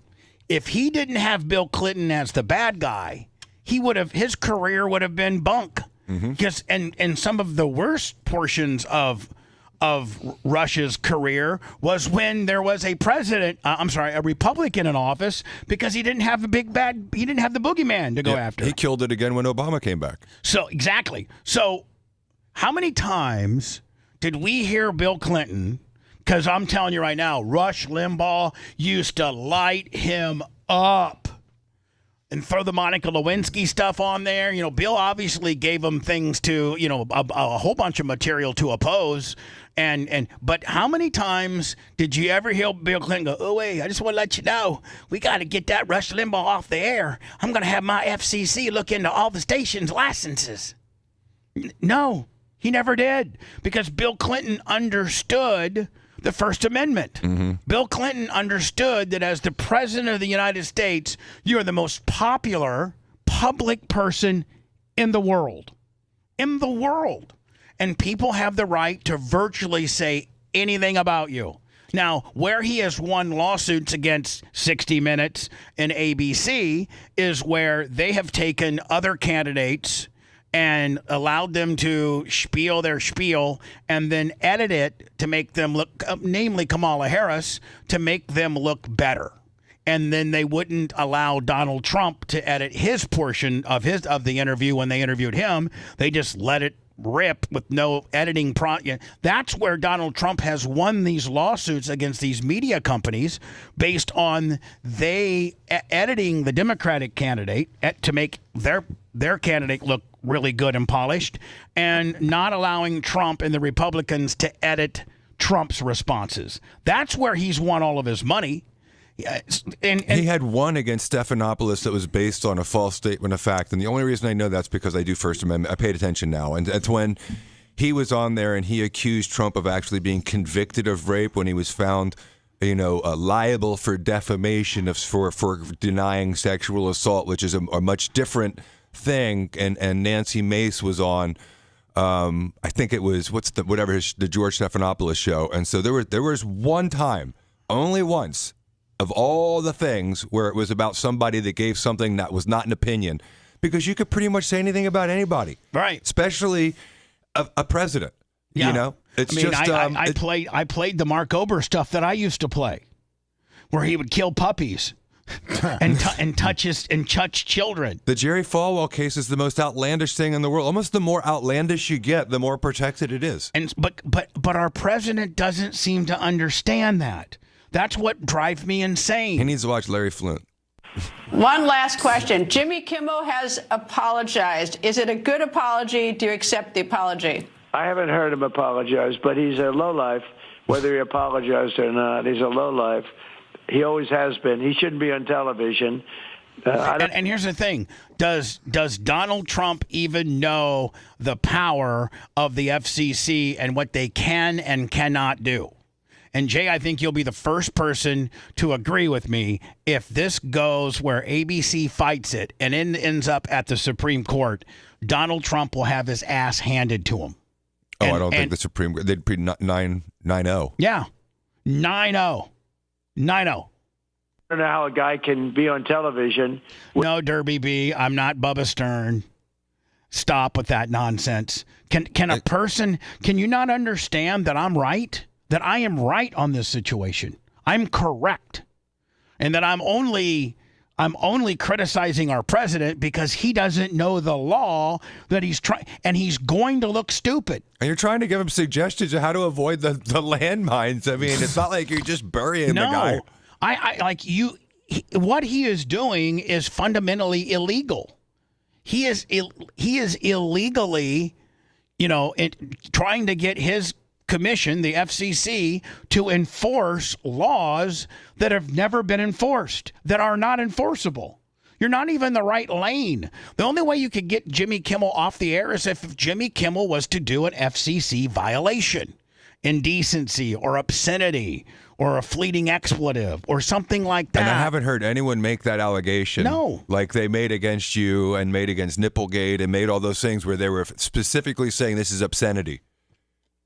Where the network gets free. Now listen, if the networks, the way because that joke was crappy, but it was not obscene. The way that Jimmy Kimmel gets thrown off the air is that enough advertisers don't want to be, associated with Jimmy Kimmel because it's just too hot of a topic right now. And Mercedes and McDonald's and whoever Jimmy Kimmel's clients are puts pressure on ABC saying, hey, we're out. We liked no controversy at all. Listen, I've lived with that black cloud over my head. There was a no Bubba buy. There was a no. I was on the same list as it was Stern, Bubba, Rush, the Grease Man, Don Imus. I was on that proverbial national advertisers blacklist. Now, that's how Jimmy Kimmel gets offed. Not because the FCC comes in and does an investigation. When the FCC goes in and does an investigation, what are they going to find that he did wrong? Well, he said bad things about the president. Okay, I don't think it was illegal. a threat. I don't think it was a threat to the president. It wasn't I don't think it was inciting violence. It wasn't a call to action. Nope. Now, if you'd say, listen, Donald Trump is such a lowlife that even, Melania looks like a soon-to-be widow. And, so let's make that happen, Kimmel Army. Right. Let's go out there and, make sure that Melania is a widow. No, he didn't do any of that. And had he done that, that would be what you call to action. And that's illegal. And he would be investigated. Other than you and Howard Stern, you guys probably understand the nuances of FCC, First Amendment, and how a violation can actually lead to a fine and to a company doing something about it. And listen, I have been terminated by the FCC. And what Trump is alleging Kimmel did is not a fireable offense that the FCC can enforce. The FCC, and in fact, Jay, I would think that ABC could argue to the Supreme Court or to a federal court that Donald Trump is using the FCC in a weaponization type way and making up stuff as he goes along. Mm-hmm. There's no case law or precedent that television stations have to have their renewal looked at 4 years earlier than their renewal. Meaning most of these stations just renewed themselves. Out of the 7, 5 renewed themselves. They're not up for renewal for 6 years. I don't know of any other case law where any other president has made any other television or radio station have to go through the renewal process based on upsetting the president on a joke by a hack-ass comedian. He's making stuff up. There's no legal lane for him to even be playing in right now. Do I remember the chronology correctly? There was actually congressional hearings on it as well? Yes. And was that before the FCC fine as it was being investigated? Yes, it was in conjunction with. Okay. And then at the end of it came out with the ginormous, 733? 755. 55. Oh, I know, pretty good. I was close. It was 700 and then 55,000 for violation of your EOE file. And terminate Bubba. And terminate Bubba. Wasn't that one of the conditions of the FCC? Yes. Jay, if you watch C-SPAN, Bubba's name was mentioned multiple times during the Senate hearing. I thought I remembered that. I mean, it's been a long time. But just to educate, there's a lot of younger people that listen to your show, and there's other people that don't appreciate how when you say these things about this, you're one of a few people in the world that have ever been under the pressure of the federal government for words. I'm one of the very few people, a handful of people that has standing in this particular lane. I know what you can and cannot get fired for from the FCC. And the FCC does not have the power to hold your broadcast license over your head because you... Now, listen. If Jimmy Kimmel had said something obscene, indecent, call to action, there's several things they could have got him on. Well, they had transcripts and pieces and names. You know what I mean? They had receipts to allege for you. If this is the best they got on him, you know what I mean? This joke. So let me ask you a question. Come on. How bad does it look for a president when he goes takes whatever he's trying to sling clear to the Supreme Court? He's got a 6-3 conservative majority in that very court, and he loses 9-0. Does that not make you look like an absolute idiot? It should if that happened. And, that's where the Supreme Court finds 9-0 a lot. They defend the First Amendment almost unanimously, almost always. That's almost their hot spot. They defend.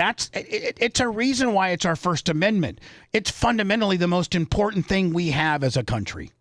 They can't define what a woman is, but they will definitely defend First Amendment. And it's the one thing that the president, no matter who you are, needs to keep your nose out of, because you won't win. Be on television. I don't know how a guy can be on television where the network gets free airwaves from the United States government. And No. The network pays a lot of money. They're not free. Those airwaves are not free. Spend 100% of his time knocking Republicans. And it's my understanding that Jimmy Kimmel has made 2 jokes about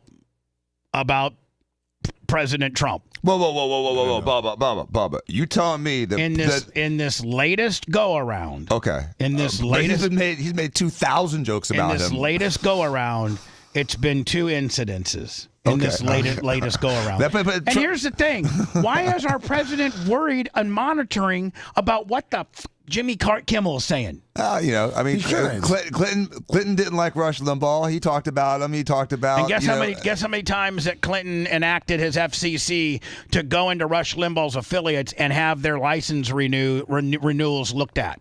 None. And how many statements do you have of Clinton on tape saying anything like, Rush Limbaugh is a moron, he's an idiot, he's a lowlife? He did it regularly. He said that. I've never criticized him. That, Bubba. Let me Google. Bill Clinton talks bad about Rush Limbaugh. I'm looking for it. I don't remember him ever. He was so presidential that he said, "I don't know what the definition is." He never said an off word ever. He didn't. He never said a bad word. He never put Rush on notice like this. Probably, and this is going to be really controversial because it was a different time, but probably the last president did meaningful bipartisan legislation that was meaningful for the country was Bill Clinton, including balancing our budget and getting rid of the deficit. And since that time, Republicans and Democrats alike have done a real job at managing this country's money, including Trump right now. I would like him to be successful, but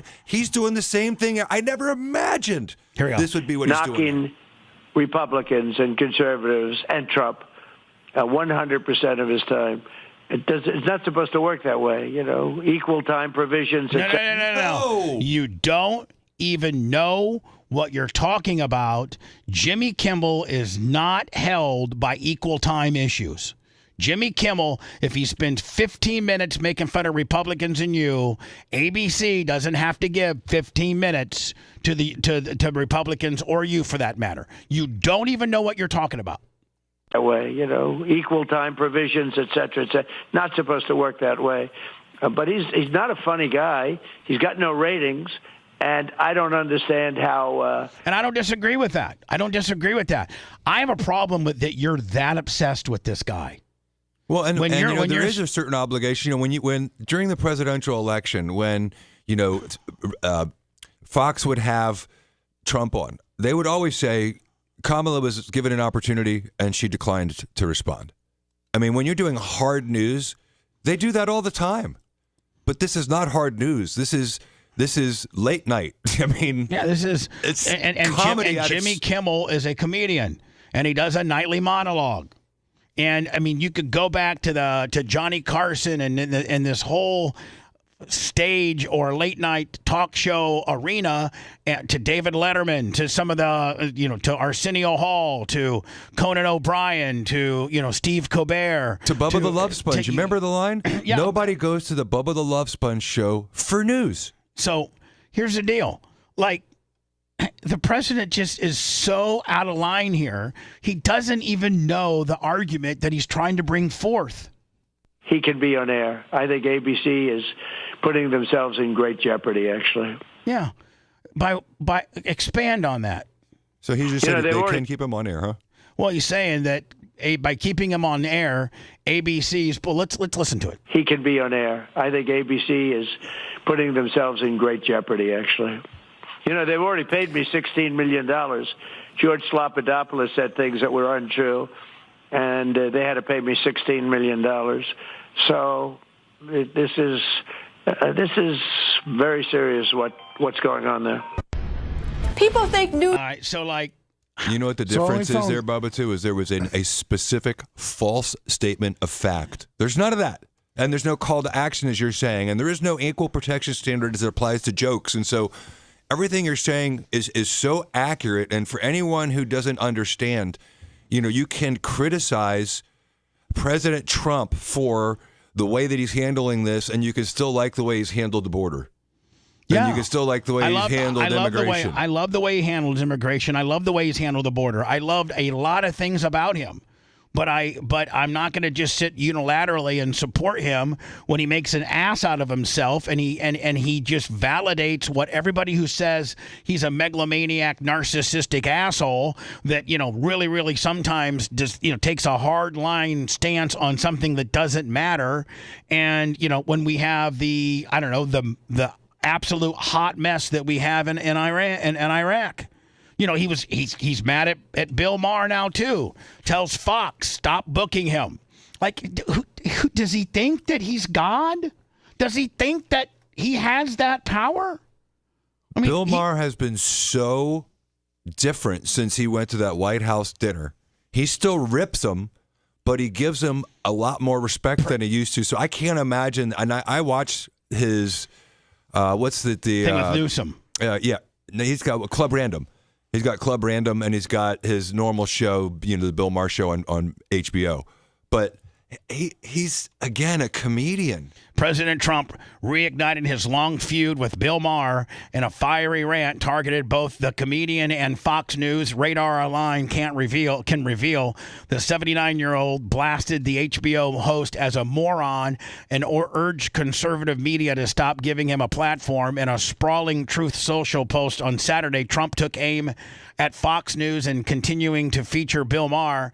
I hate seeing Fox and other conservative outlets constantly making low-rated Bill Maher relevant as it pertains to the Republican Party and beyond, Trump wrote. Fox should stop putting this person on. He's not representing us. You look weak, stupid, and ineffective, and I hate seeing that. Trump's outburst followed Fox's The Big Weekend show discussing Bill Maher's recent sit-down with California Governor Gavin Newsom. I happened to watch Gavin Newsom, and admittedly a low IQ person who said he can't read a speech is dumb and essentially incompetent, and it took Bill Maher he took Bill Maher over the coals. Bill Maher was defenseless and totally decadent. It's just like is this old or no? new? This is just happened yesterday, Saturday. This happened Saturday. So here's what I'm saying. The president is going and finding Bill Maher podcasts that I haven't even seen this weekend. Going out and, making sure somebody tapes the Jimmy Kimmel gimmick for him every night. And he's worried about this stuff. I say the two times just to be, correct, at least with Rush Limbaugh and Clinton. One, Clinton never mentioned Limbaugh in the first one. Limbaugh said he was talking about him, and the second one Dr. Dan sent me was this LA Times article. I haven't read it, but you can just say allow ads, I guess. Frustrated Clinton assails Falwell and Limbaugh. Interview mix of politics and religion feeds intolerance and criticism. I can't quite read what it says. Again, allow ads, I guess. A lot of presidents have criticized those who criticize them. It goes across 200 years of politics. When they get criticized, they get pissed, and they say something about it. It's not unusual. And it's never, Dan, in your 200 years of reciting that this has happened, not one president has threatened to take your broadcast license away and then instilled their FCC-led commission to go after the broadcast licenses of. But did you say Bush kind of threatened you with that same way, though? No, but I had a violation. But it wasn't because of criticism of him. It was because of the. That's the distinction you're making. The distinction is listen. Me getting fined and me having a problem with the FCC had nothing to do with me saying anything about the president. Right. It had about me talking about hookers and sluts, and a guy put a 10-pound weight to his testicles. Okay. It was all stuff that is documented within the FCC guidelines that I violated. So, yeah, he has but I never made fun of Bush or anybody for that matter and got my license or stations fined for my criticism, of the president. Now, what's this? This is him not saying Limbaugh, but Limbaugh said this is him talking about. Okay, let's see how different this sounds. In this country, we cherish and guard the right of free speech. We know we love it when we put up with people saying things we absolutely deplore. And we must always be willing to defend their right to say things we deplore to the ultimate degree.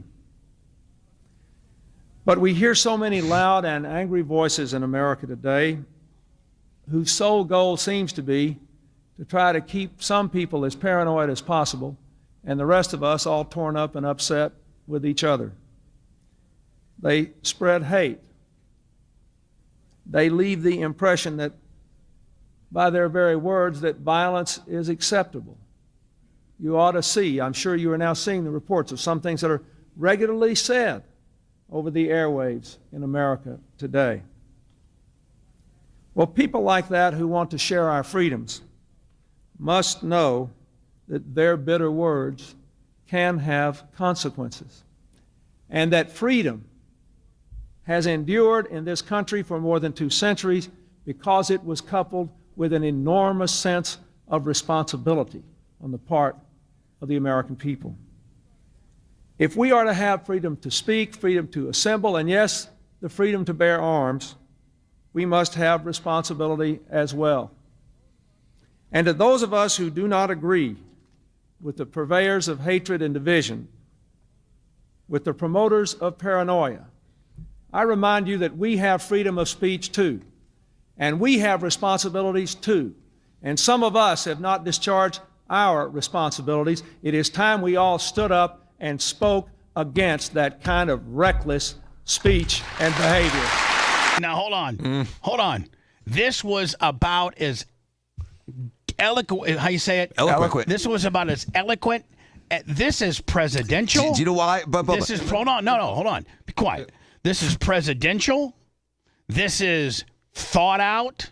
This is calculated. And this is what Trump should be saying. Yes, and Clinton was probably the smartest president we've had in 50 years. Okay. Objectively.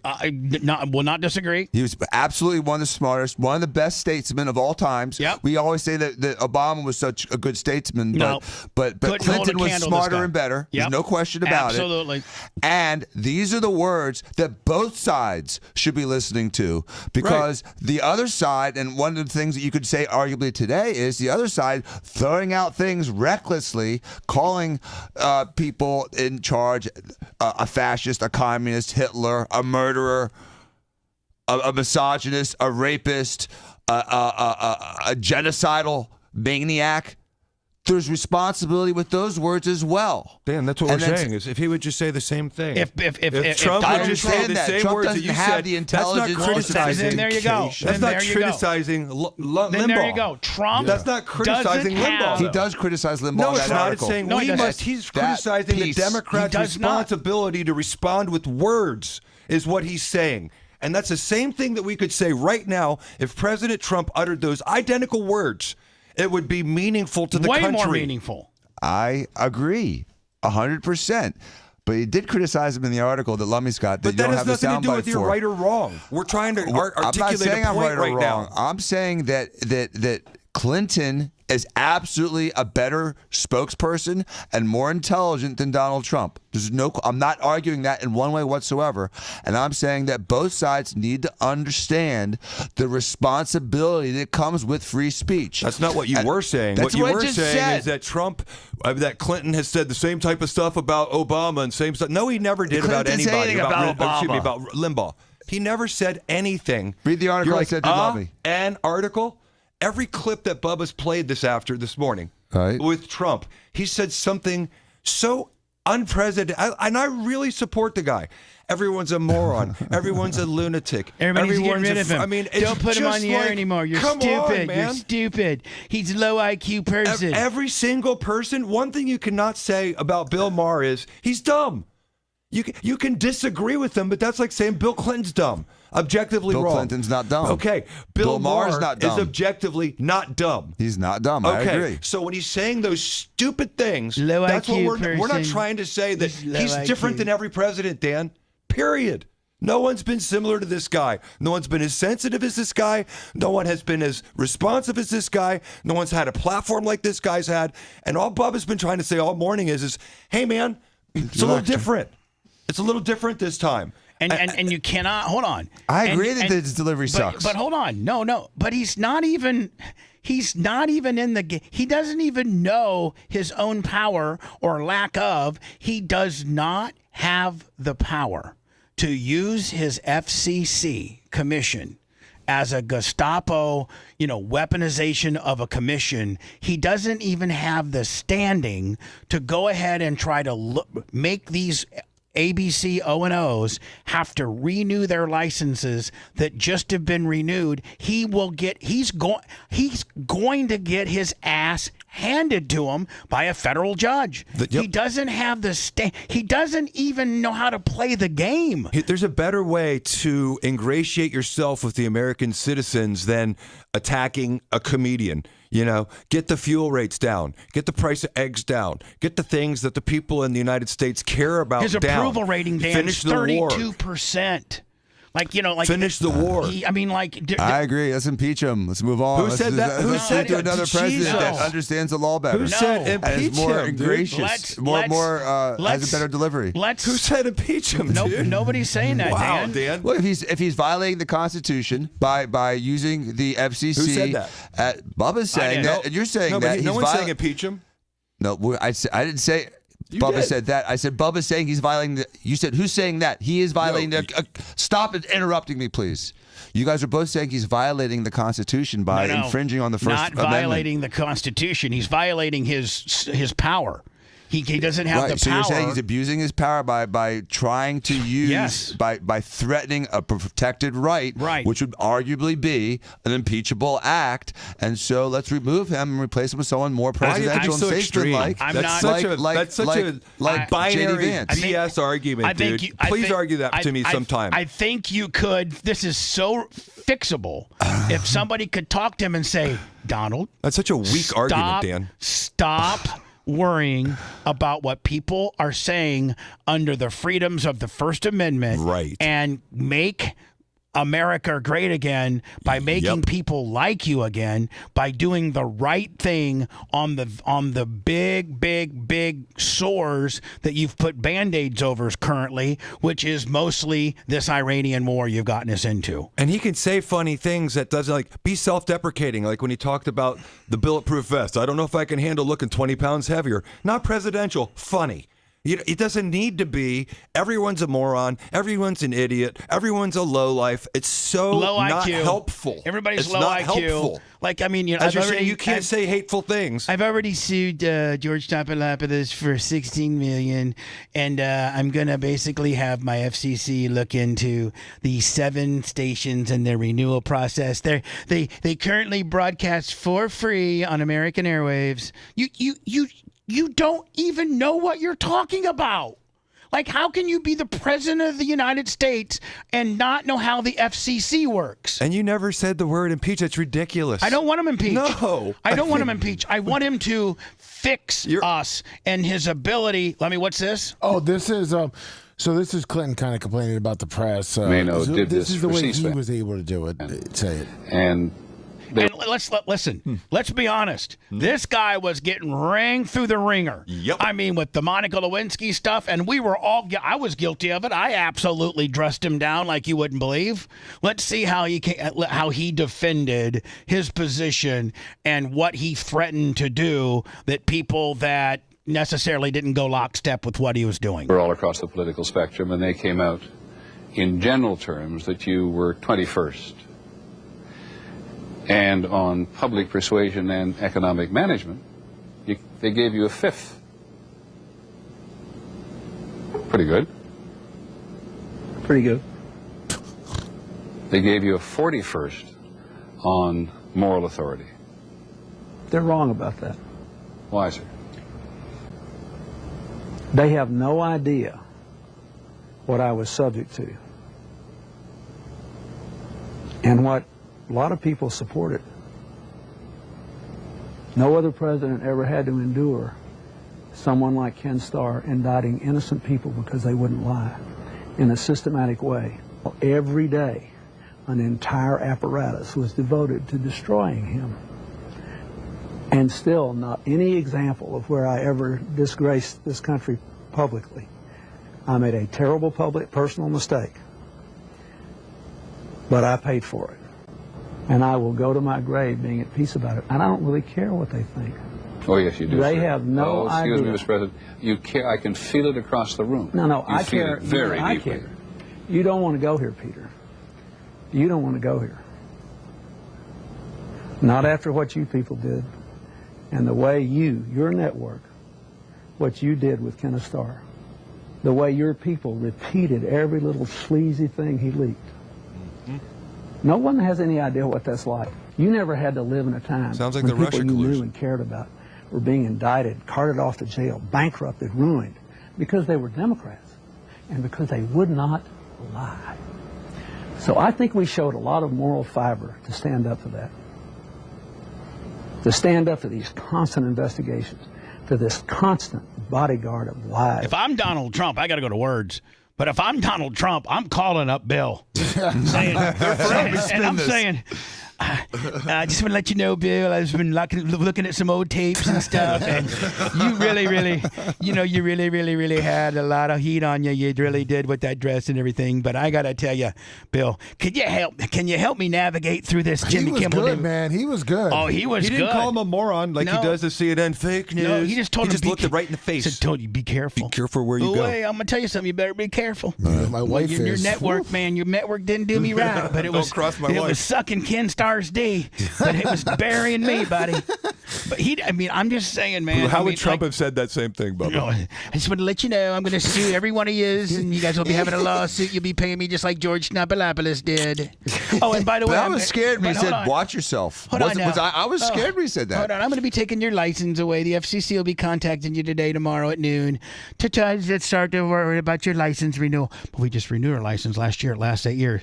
Oh, it doesn't matter. You're going to have to renew it again after 6 months. Because I don't like you, what you said. You're an idiot. You're low IQ. You have no idea what the hell you're talking about. I mean, it's almost comical at this point. It really is. It wouldn't be the same. People were saying that Bill Clinton wasn't presidential, and that was November 18, 2004. He just won the election. Listen, Clinton was presidential. He just won re-election. Trump is white trash. I mean, that's what it is. That is. I mean, Trump won re-election, and that was the heat he was getting from the media. And here's the thing, man. Trump is strong. And he doesn't screw around, and he doesn't let people screw with us, and he has so many great love him.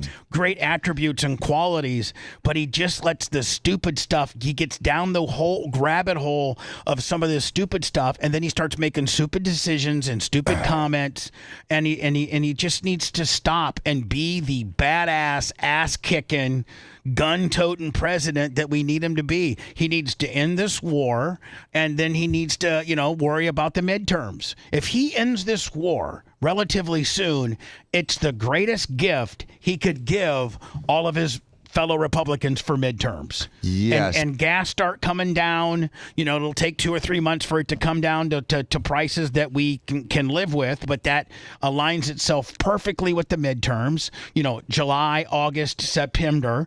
And, you know, but that's going to require him to, he's so pregnant with this Iraqi deal that he's going to have to do some very unpopular things in order to right this rudderless ship. But Bubba, don't you agree, whether or not you agree on his policies or his tact, he gives us the best entertainment of any president in the last 50 years? Yeah. Oh, but he's the funniest. Absolutely. He's the He funniest is the most entertaining Absolutely. president of all time. But I wouldn't want trade texting like him. But here's the deal.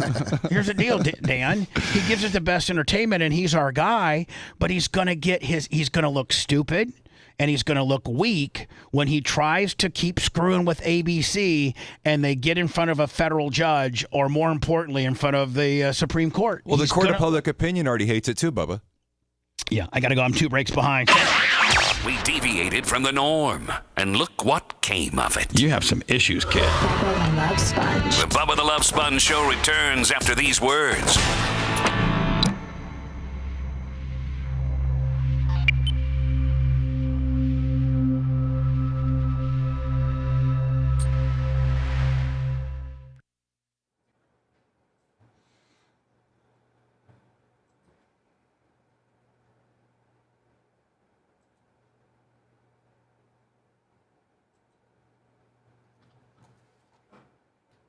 Sorry, everybody. I've become a First Amendment purist. Well, no, you're also a First Amendment lawyer, too. Yeah. You've actually tried this in the court of law. Yeah, for sure. So that's a whole different level of knowledge with regard to the First Amendment. And I agree. Yeah, I agree. And I'm always very careful. I wish, when I look back at this Lapidopoulos one, it was a very specific statement of fact. You know what I mean? And it's literally accusing someone of a crime. The Nancy Mace tried to get him to retract. He didn't. And they gave him an opportunity to retract with 770. And he didn't. And then he went to a lawsuit and, they settled it. Yeah. But there's a specific thing. There's no specific thing that I find that's other than a joke. What's up, everybody? And here's the thing, if you really want to break it down, Jay, the first thing a court would be asking him is, what are your damages? Right. So how do you prove that? Well, my feelings were hurt, and Melania, she hasn't talked to me in 2 weeks. Because it's defamation per se. Right. So it's not even you have to. Damages are assumed. The first thing you say to a person that comes in with hurt feelioma is, how and what are your damages, and how can we prove them? And that's the crux of whether you take a case or not. For sure. Right? For sure. What's up, Jeff Frearson, Dave Rock? If you're like, listen, I got overlooked from this job because they recited this, and okay, I got you. We know we know what the research was, which there was never a verdict in Florida in excess of $100,000 without provable and definable economic damages. I think you're wrong on that. I think it was 47,000. Which is below 100, but right. I don't remember if it was. I thought it was below 100. No, I think the actual case was somewhere in Fort Lauderdale, and the largest award of this particular was 47,000, and Phil Campbell never told MJ that. I don't even think he researched it, if I remember the allegation right. Dave Rock, what up, everybody? Lifetime to people. Macho, I sent it to your messenger. Macho sent something that I guess 93.3 did back in the day. He said if you wanted to play it and then go into words to catch back up, like a speed break. It's about Clinton. Is this right here? Yeah.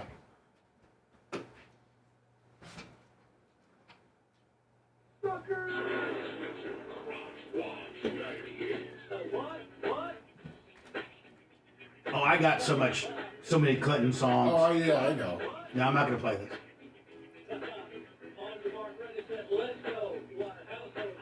I got way better Manson shit. I'm gonna do the Chicago mayor. Oh yeah, that's and and Hit a break. hit a break. All right.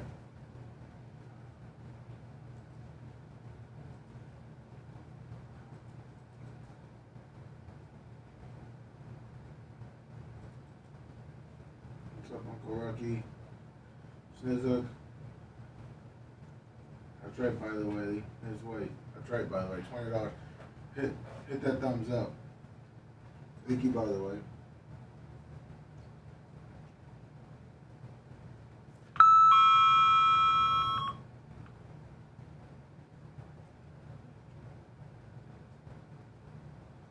Hey, let me have Macho look up "Can't Touch This," "Can't Touch Me" by Clinton. Okay. In the system, right? Yeah, it's in either AM or PM, but it's Bill Clinton, "Can't Touch Me." Yeah. Well, after he got off from. Yeah. On it.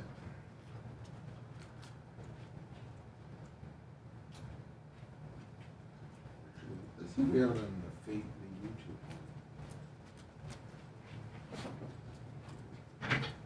"Can't Touch Me." Right here, right there, right there. You got it.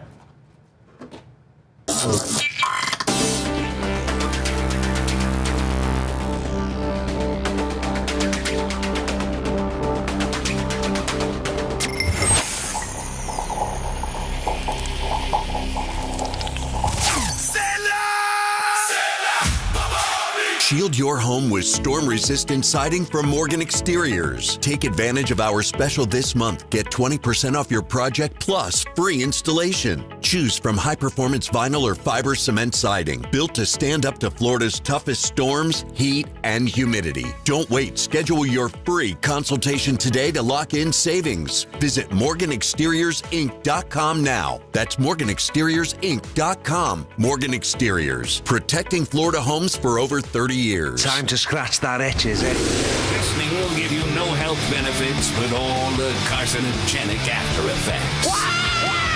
Stop waiting while you're ahead for a change. We now return to the Bubba the Love Sponge Show. When Clinton was in office, we had a heyday with him. He could have very well called. Anyway, I just want to let you know that. Bubba the Love Sponge, which, by the way, when I spoke to Bill Clinton, when I had John Morgan on the phone, when John Morgan put us on the phone, Bill Clinton said he'd heard of me and that I was a rascal. Yeah, because didn't you? Manson had the funniest Bill Clinton. I mean, he did an amazing Bill Clinton. Listen. If you had it to do over again, would you inhale? Sure, if I could. I tried before. That's right, America. If I had it to do over again, I'd take a big old deep hit off of that joint. Why not? It feels good. I admitted I smoked pot, and the American people said, we're okay with that. And I became president of the United States. So now I think it's time for a president with a new attitude towards drugs. I don't say, just say no. I don't say, just don't do it. I say, hey, let's get high. It's pretty funny. Oh, yeah. Smoking marijuana might not be the answer to the national debt or balancing the budget, but after a couple of big Bob Marleys, hey, who cares anyway? No, I know some people might say, what about traditional family values? Well, I am a firm believer in family values.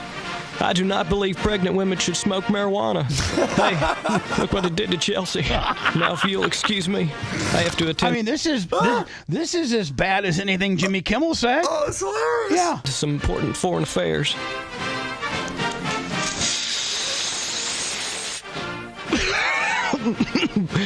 Paint them all red. That's good.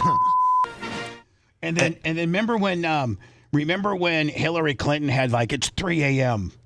Yes. Who do you want to call picking up the phone? Yeah. So, I mean, it's 3 a.m. and your children are safe and asleep. But there's a phone in the White House and it's ringing. Something's happening in the world. Your vote will decide who answers that call. Whether it's someone who already knows the world's leaders, knows the military, someone tested and ready to lead in a dangerous world. It's 3 a.m. and your children are safe and asleep. Who do you want answering the phone? I'm Hillary Clinton, and I approve this message. Oh, I didn't. I thought I had something. I was waiting for the punchline. Yes, why don't we get drunk and... Wow. Thank you very much. This is the White House Correspondents' Dinner. I think it is, Lummy. And that's Ted Kennedy. Thank you, Senator Kennedy. That was great, yeah. Yeah. Go have another pint of Goldschlager, okay? Welcome. Welcome, one and all, to the first annual Kick the Republicans While They're Down After Hours White House Party. It's the first of many to come, because I ain't leaving. I'm going to be president for a long time. I don't care, declare martial law or something. Wait, shh, what's that? Oh, it's my approval rating going up. 90, 110%. How can that be, you say? I think they're polling some of the people I've had killed. Who said that? Who said that? Anyone from the GOP here tonight? No? Oh, too bad. Because if there was, I was going to tell you to come. Bow wow. That's how we got in this mess in the first place. Touche. Well, I was going to dedicate this next song to the GOP. You know, I can't remember. What does GOP stand for? Oh, yeah. Kiss my ass. Well, without further ado, I mean, like, you know, like clear parody, though. Yeah, Obviously protected speech. Yeah. Clear parody. Here we go. I mean, Hammer, this is for all you Republicans out there. You can't touch me. Oh, this is funnier than hell. You can't touch me. You can't touch me. You can't touch me.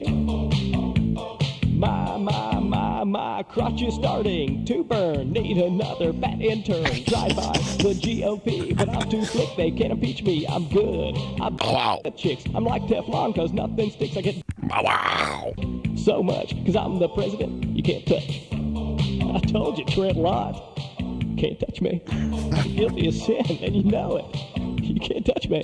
Look at my approval rating through the roof. You can't touch me. All right, so like, you know, we've been, you know. Do you think that's any worse than Jimmy Clement? I mean, no. Come on, man. It's hilarious, by the way. Yes, hello. Who's this? It's Brenda. Hello. This is Bill Clinton. Hi. I just want. Clinton. Yes.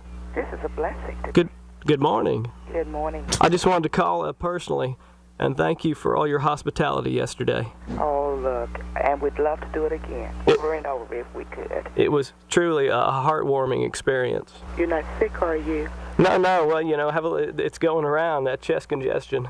All right, so I don't want to let me. I wanted to get into.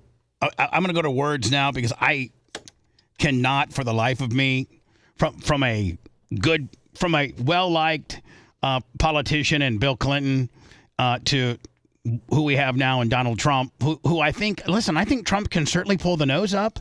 Yeah. I really do. Get us out of this war and, you know, get the gas prices down and stop screwing with everybody. And I hope Cuba is not next. I mean, we just need some downtime from being all stressed out. We took Venezuela, you know, we're in the middle of taking Iran, you know, Iraq, and you know, maybe we don't need to mess with Cuba. But maybe we do.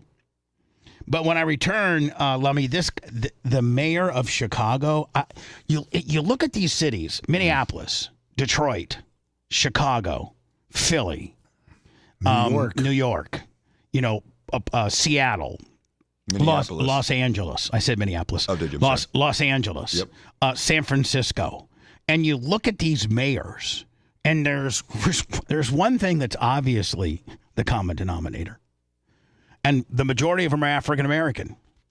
And they hate white people. The most racist people in America are those mayors of some of our largest cities, are some of the most racist people in the world. And at the top is this Brandon Johnson, the mayor of Chicago. And I remember we had a caller call in, Lummy, and you're like, man, if you think Lori Lightfoot is bad, wait till you see the Joker that's getting ready to be, because they knew this person that the Bubba Army who called in was from Chicago. He was a police officer. He was a police officer, yeah. And he was like, he was? Yeah. We had a police officer from Chicago call in and go, you think Lori Lightfoot was bad? You'll be calling for 3 Lori Lightfoots after this dildo. I got 4 pieces. I got 4 instances when he has been on the been in front of the media in the last 2 weeks. Wait till you just I'm going to play him next, and you're just going to be like, how can the mayor of the third largest city in America, how can the governor, well, then the governor is just as corrupt as this guy, how can somebody not step in? I'll do it next. Non-scripted and unregulated. Sort of like the same sensation you get after sex. Bubba the Love Sponge. The Bubba the Love Sponge show returns after these words.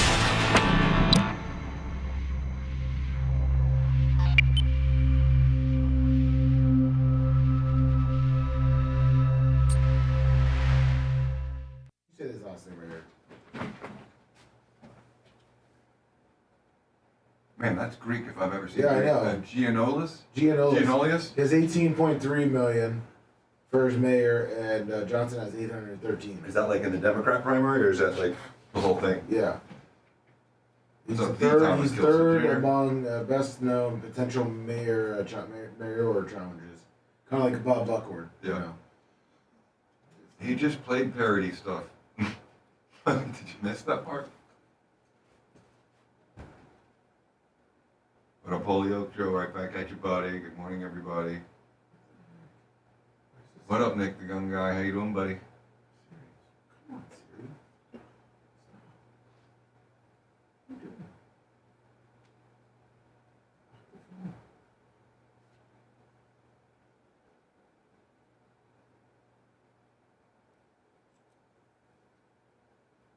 What's up, Uncle Rocky? Derek Merchant.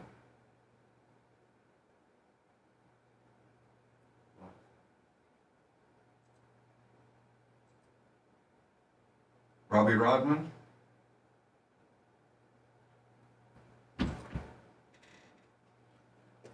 But it looks like this guy's not raising much. Brandon Johnson's not raising much on it fundraising. Oh, thank you, Grouper Lips. Oh, he's not? No, right now it looks like he has 813,000 in his campaign cash, and there's What a up, Greek sister? guy that has 18 million. What's the matter for you? Well, the Greek guy's going to win because Chicago's after African American, Greek would probably be the number 2. Yeah, that and Italian. Yeah. And Greeks and Italians get along. For sure. Jimmy and the Diakos. There you go. Don't ask him about the Turks, though. Don't ask him about Spartacus. He gets him mad still. It gets Jimmy mad still? Oh, yeah. Well, hold on. It makes Steve more mad. Steve was the most maddest about it. Yeah. I have seen some photos, Nizuki.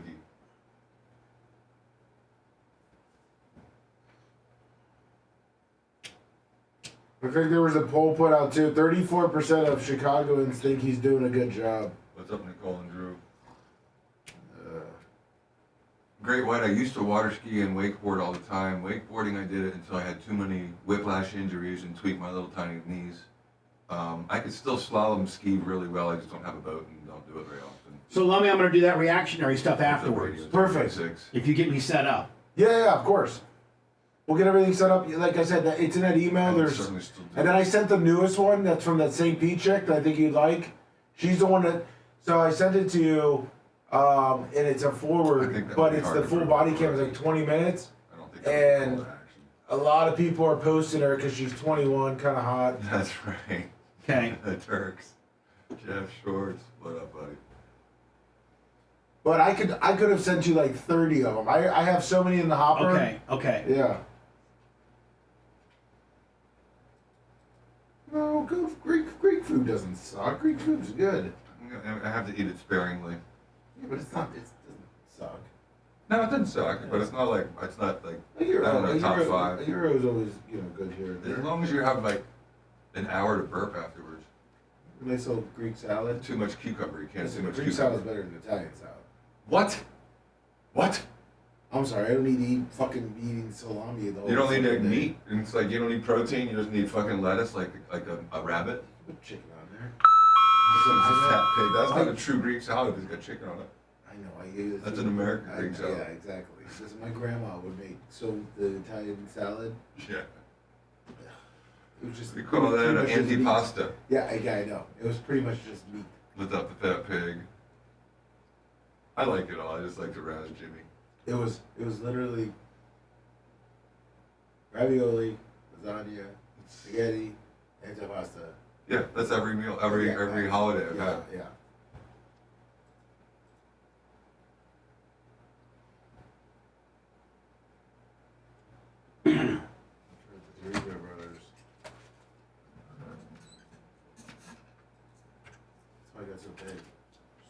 Too much pasta, too much carbs. Just too much.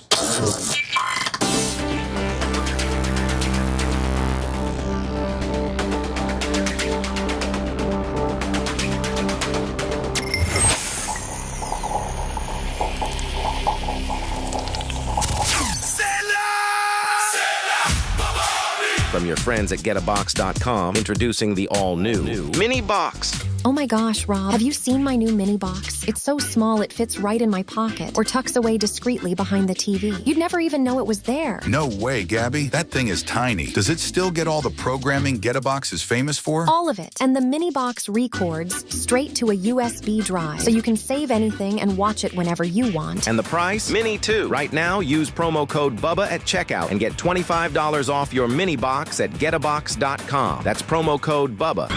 There's nothing sexy or glamorous about this broadcast. Just press play.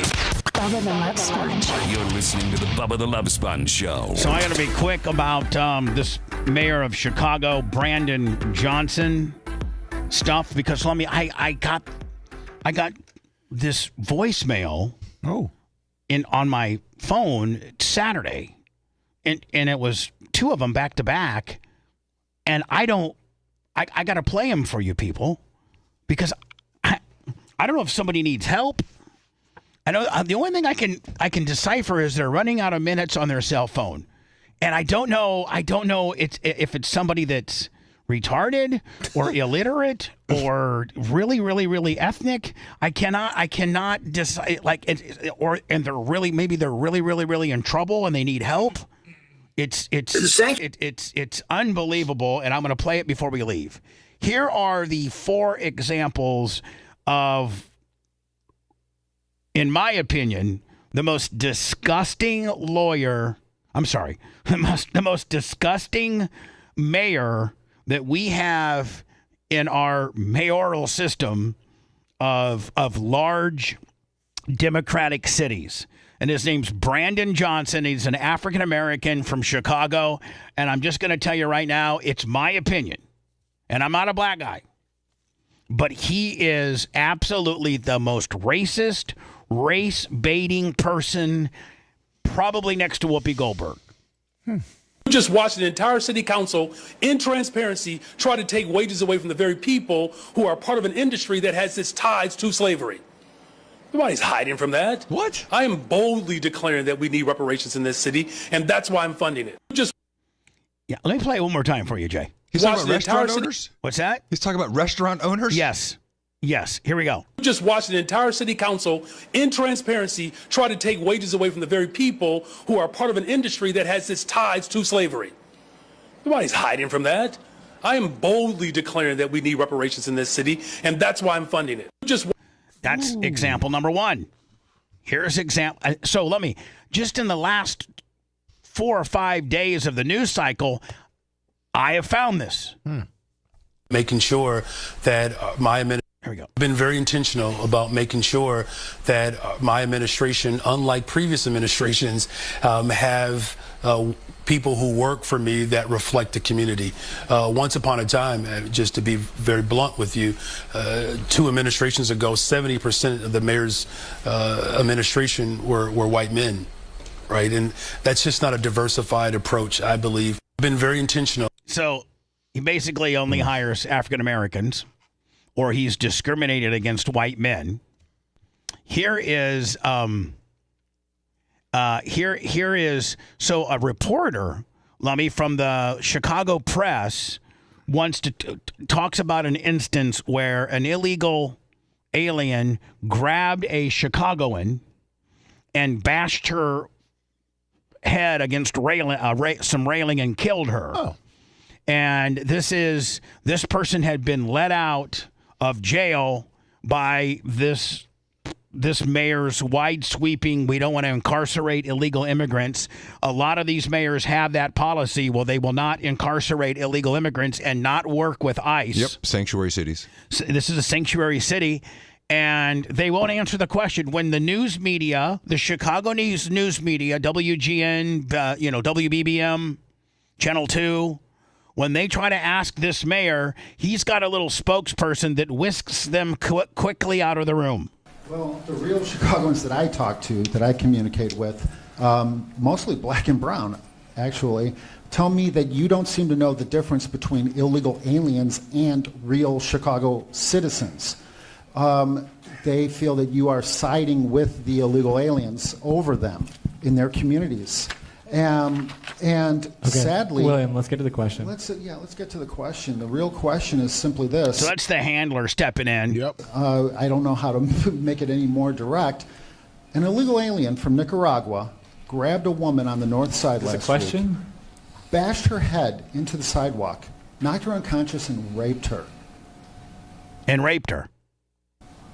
If that had been your wife, Stacy. Okay, all right, we're not going to answer it. Thank you. Thanks, William. All right. Would you want ICE to deport her? All right. Let's move on. Yes or no? Let's move on. As a man, not as mayor, but as a man. Would you let's move on. Thanks. Thank you. Let's move on. You remember there was a famous, I believe, Dukakis question where they asked him about the death penalty, and they asked him that question, that same thing, in a debate. If your wife had been raped, would you support the death penalty? And he said no. And it was not that it was a shocking question; it was a shocking answer. Trust me. So listen to this. This guy has already got. He's so arrogant that he's already got himself rung in to be the mayor for 17 more years. Oh, good luck. Listen, Trust 17? me. Yep, 17 more years. It doesn't matter who the mayor is moving forward. When the 58th mayor comes in another 17 years, they won't be able to undo the work that we've done to support mental health care in the city of Chicago. Confident on that one, Mayor. Trust me. So that's the mayor of Chicago. That's how much of a dick he is. Won't answer questions when it comes to being a sanctuary city and not knowing the difference between real Chicagoans and illegal immigrants. And when a real Chicago woman gets raped and her head smashed against the railing by an illegal immigrant, a real Chicago woman, he doesn't want to answer that. And he wants to ring himself in for 17 more years, and he wants to basically target restaurants and that have ties to slavery, and he wants to, start, paying African Americans reparations. That's your mayor of Chicago, which isn't that much different from the mayor of Detroit, which isn't that much different than the mayor of Minneapolis, which isn't that much different than the mayor of New York, not much different from the mayor of Philadelphia, Los Angeles, San Francisco, Denver. So you're saying, I think in he's up for re-election when? 2027. And he's got a Greek guy that's going against him that's raised how much? $18.3 million. And how much has he raised? $850,000. Go Greek, go. Good luck, buddy. I got to get us back on time, but we're going to end the show with these disturbing voicemails that I got. Oh, I can't wait. Oh, my God. It's not, is it an Indian person? I don't know what it is. You guys can help me decipher. Want to listen to the show on demand and on the go? Enlist today at BubbaArmyHQ.com. Sign up and start listening. The Bubba the Love Sponge Show will be back after this.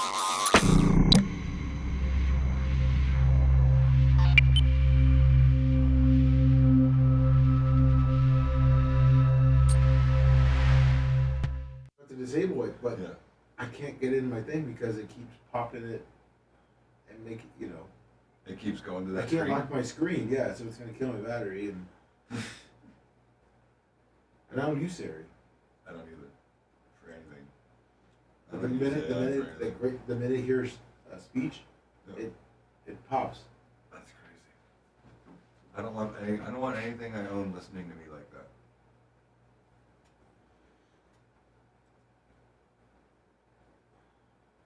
This is frustrating. I hate whenever they give us an update and then there's some new secret fucking privacy thing they slip in there. Yeah, exactly. iPhone is getting worse and worse. Yep. Yeah, you are. Thank you, Siri. She's just listening to everything you're saying.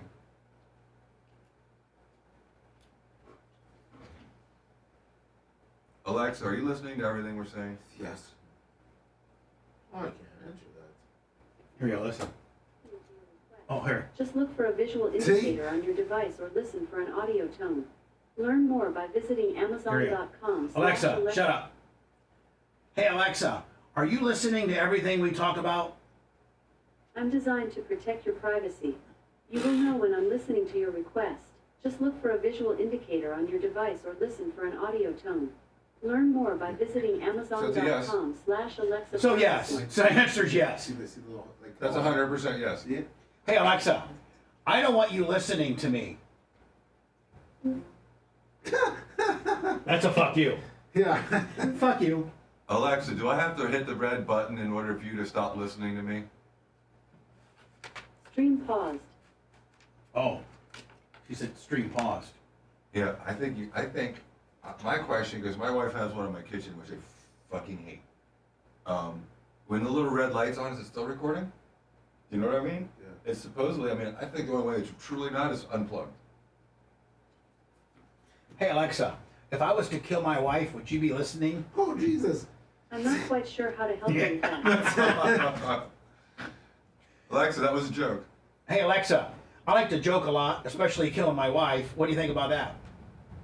Sorry, what did you say? We're gonna have cops. Oh, yeah. Now she's going to act all coy like she's not listening. Yeah. Right. Yeah. Fucking lying bitch. You should know you're not married. Hey, Alexa, you're a lying bitch. Fuck you. I am calling the police. That's what it is. Fuck you. Yeah. Fuck you. Of course it's not. It doesn't want to find Siri now to have me turn it off. Fuck Just you. look it up in the general settings and there's like a thing for it. That's what I'm looking for. Fuck you. Fuck you. Hey, wait till you hear, Jay, wait till you hear these fucking voicemails. Like, they're fucking, I think it's an African American person that might be drunk or on crack. And all I can decipher is, I'm running out of minutes. He needs to talk to you. Yeah. I got the number. I should call him, Lummy. You should. Unless he's out of minutes. Let me see here. Yeah, you have some kind of weird I'm telling you, software in your phone. Is it? It's not You watch TikTok too much. China's infiltrated Lummy's phone. Siri, yeah, I can't disable Siri. And she's, And all I'm doing is she's listening. become self-activated. My phone is hot because I see that it's constantly on.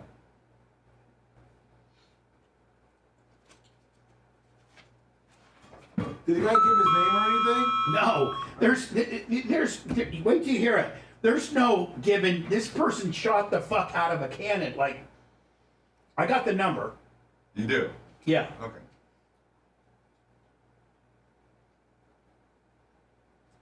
Oh yeah, let me. This motherfucker is either high or retarded or drunk.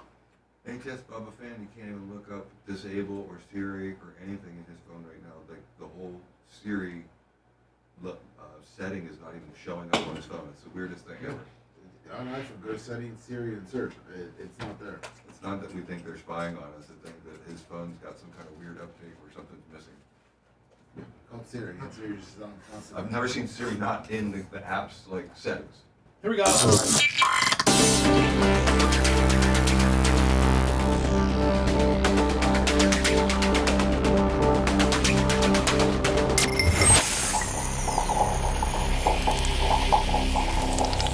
Guess what? Time for insults aplenty. And they're all from the heart. Collateral damage of the truth. Bubba the Love Sponge.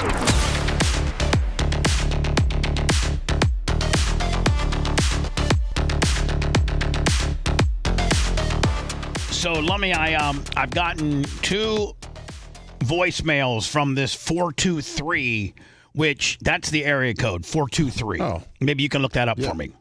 Here's the first one. Get up!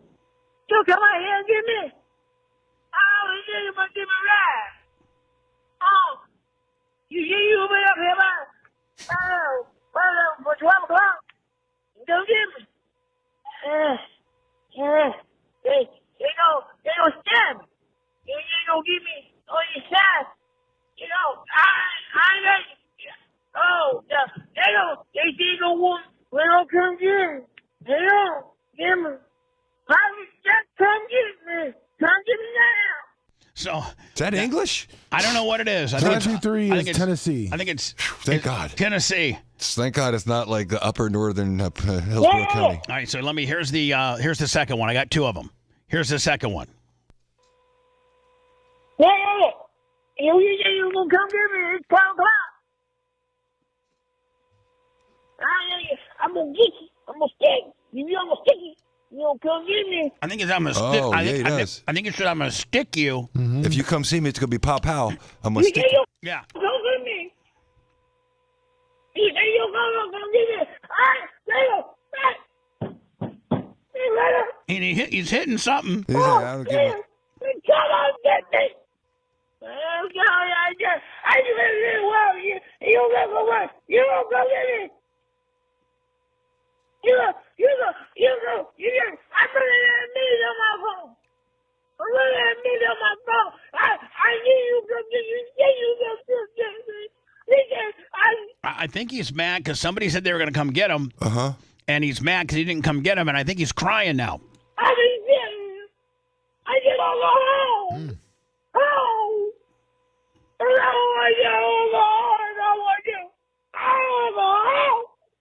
didn't get away with you. I'll get you. I'm running at a minute on my body and my mobile. And I get my money. Now, here's the thing: is this a language that other people can understand? Could you is there somebody that can understand this? It sounds like mountains of Tennessee.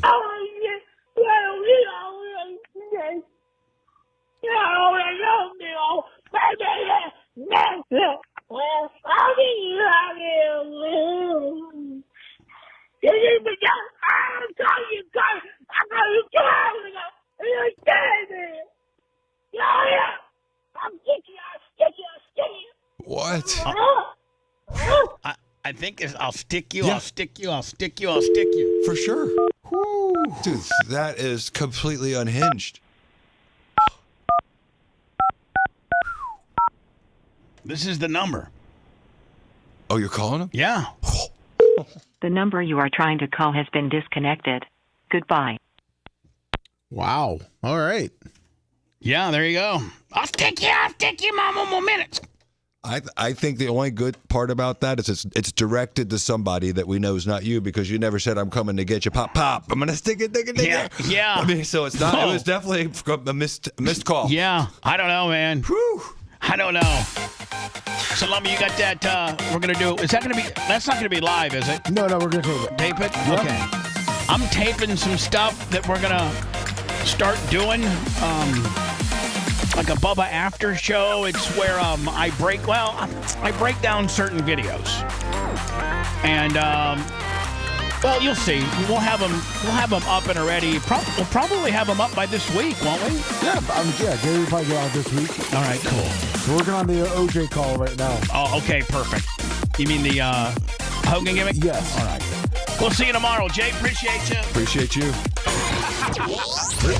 Thanks for letting me finish. You've been listening to the Bubba the Love Sponge Show, starring me, Bubba the Love Sponge, co-host and show historian, Lummet. It's Brian Matroni, king of counter program. Gene Lasker, voice of the people. Glad you get to hear me. Gary Cantrell, video editor. Yeah, back here wiring up. It's Mini Macho. The BRN agent, Thomas Buttoned Up B. Co-host, Dr. Dan Diaco, Esquire, of Council. Co-host, J. Diaco, Esquire, the Spitting Cobra of Council. Now, time for the legal disclaimer. Exactly. The Bubba the Love Sponge Show is intended solely for the enjoyment of our listening audience. Any rebroadcast, retransmission, or other use of this show without express written consent of the Bubba Radio Network is prohibited. We must dissuade him of this delusion. Until next time, always remember. I'll repay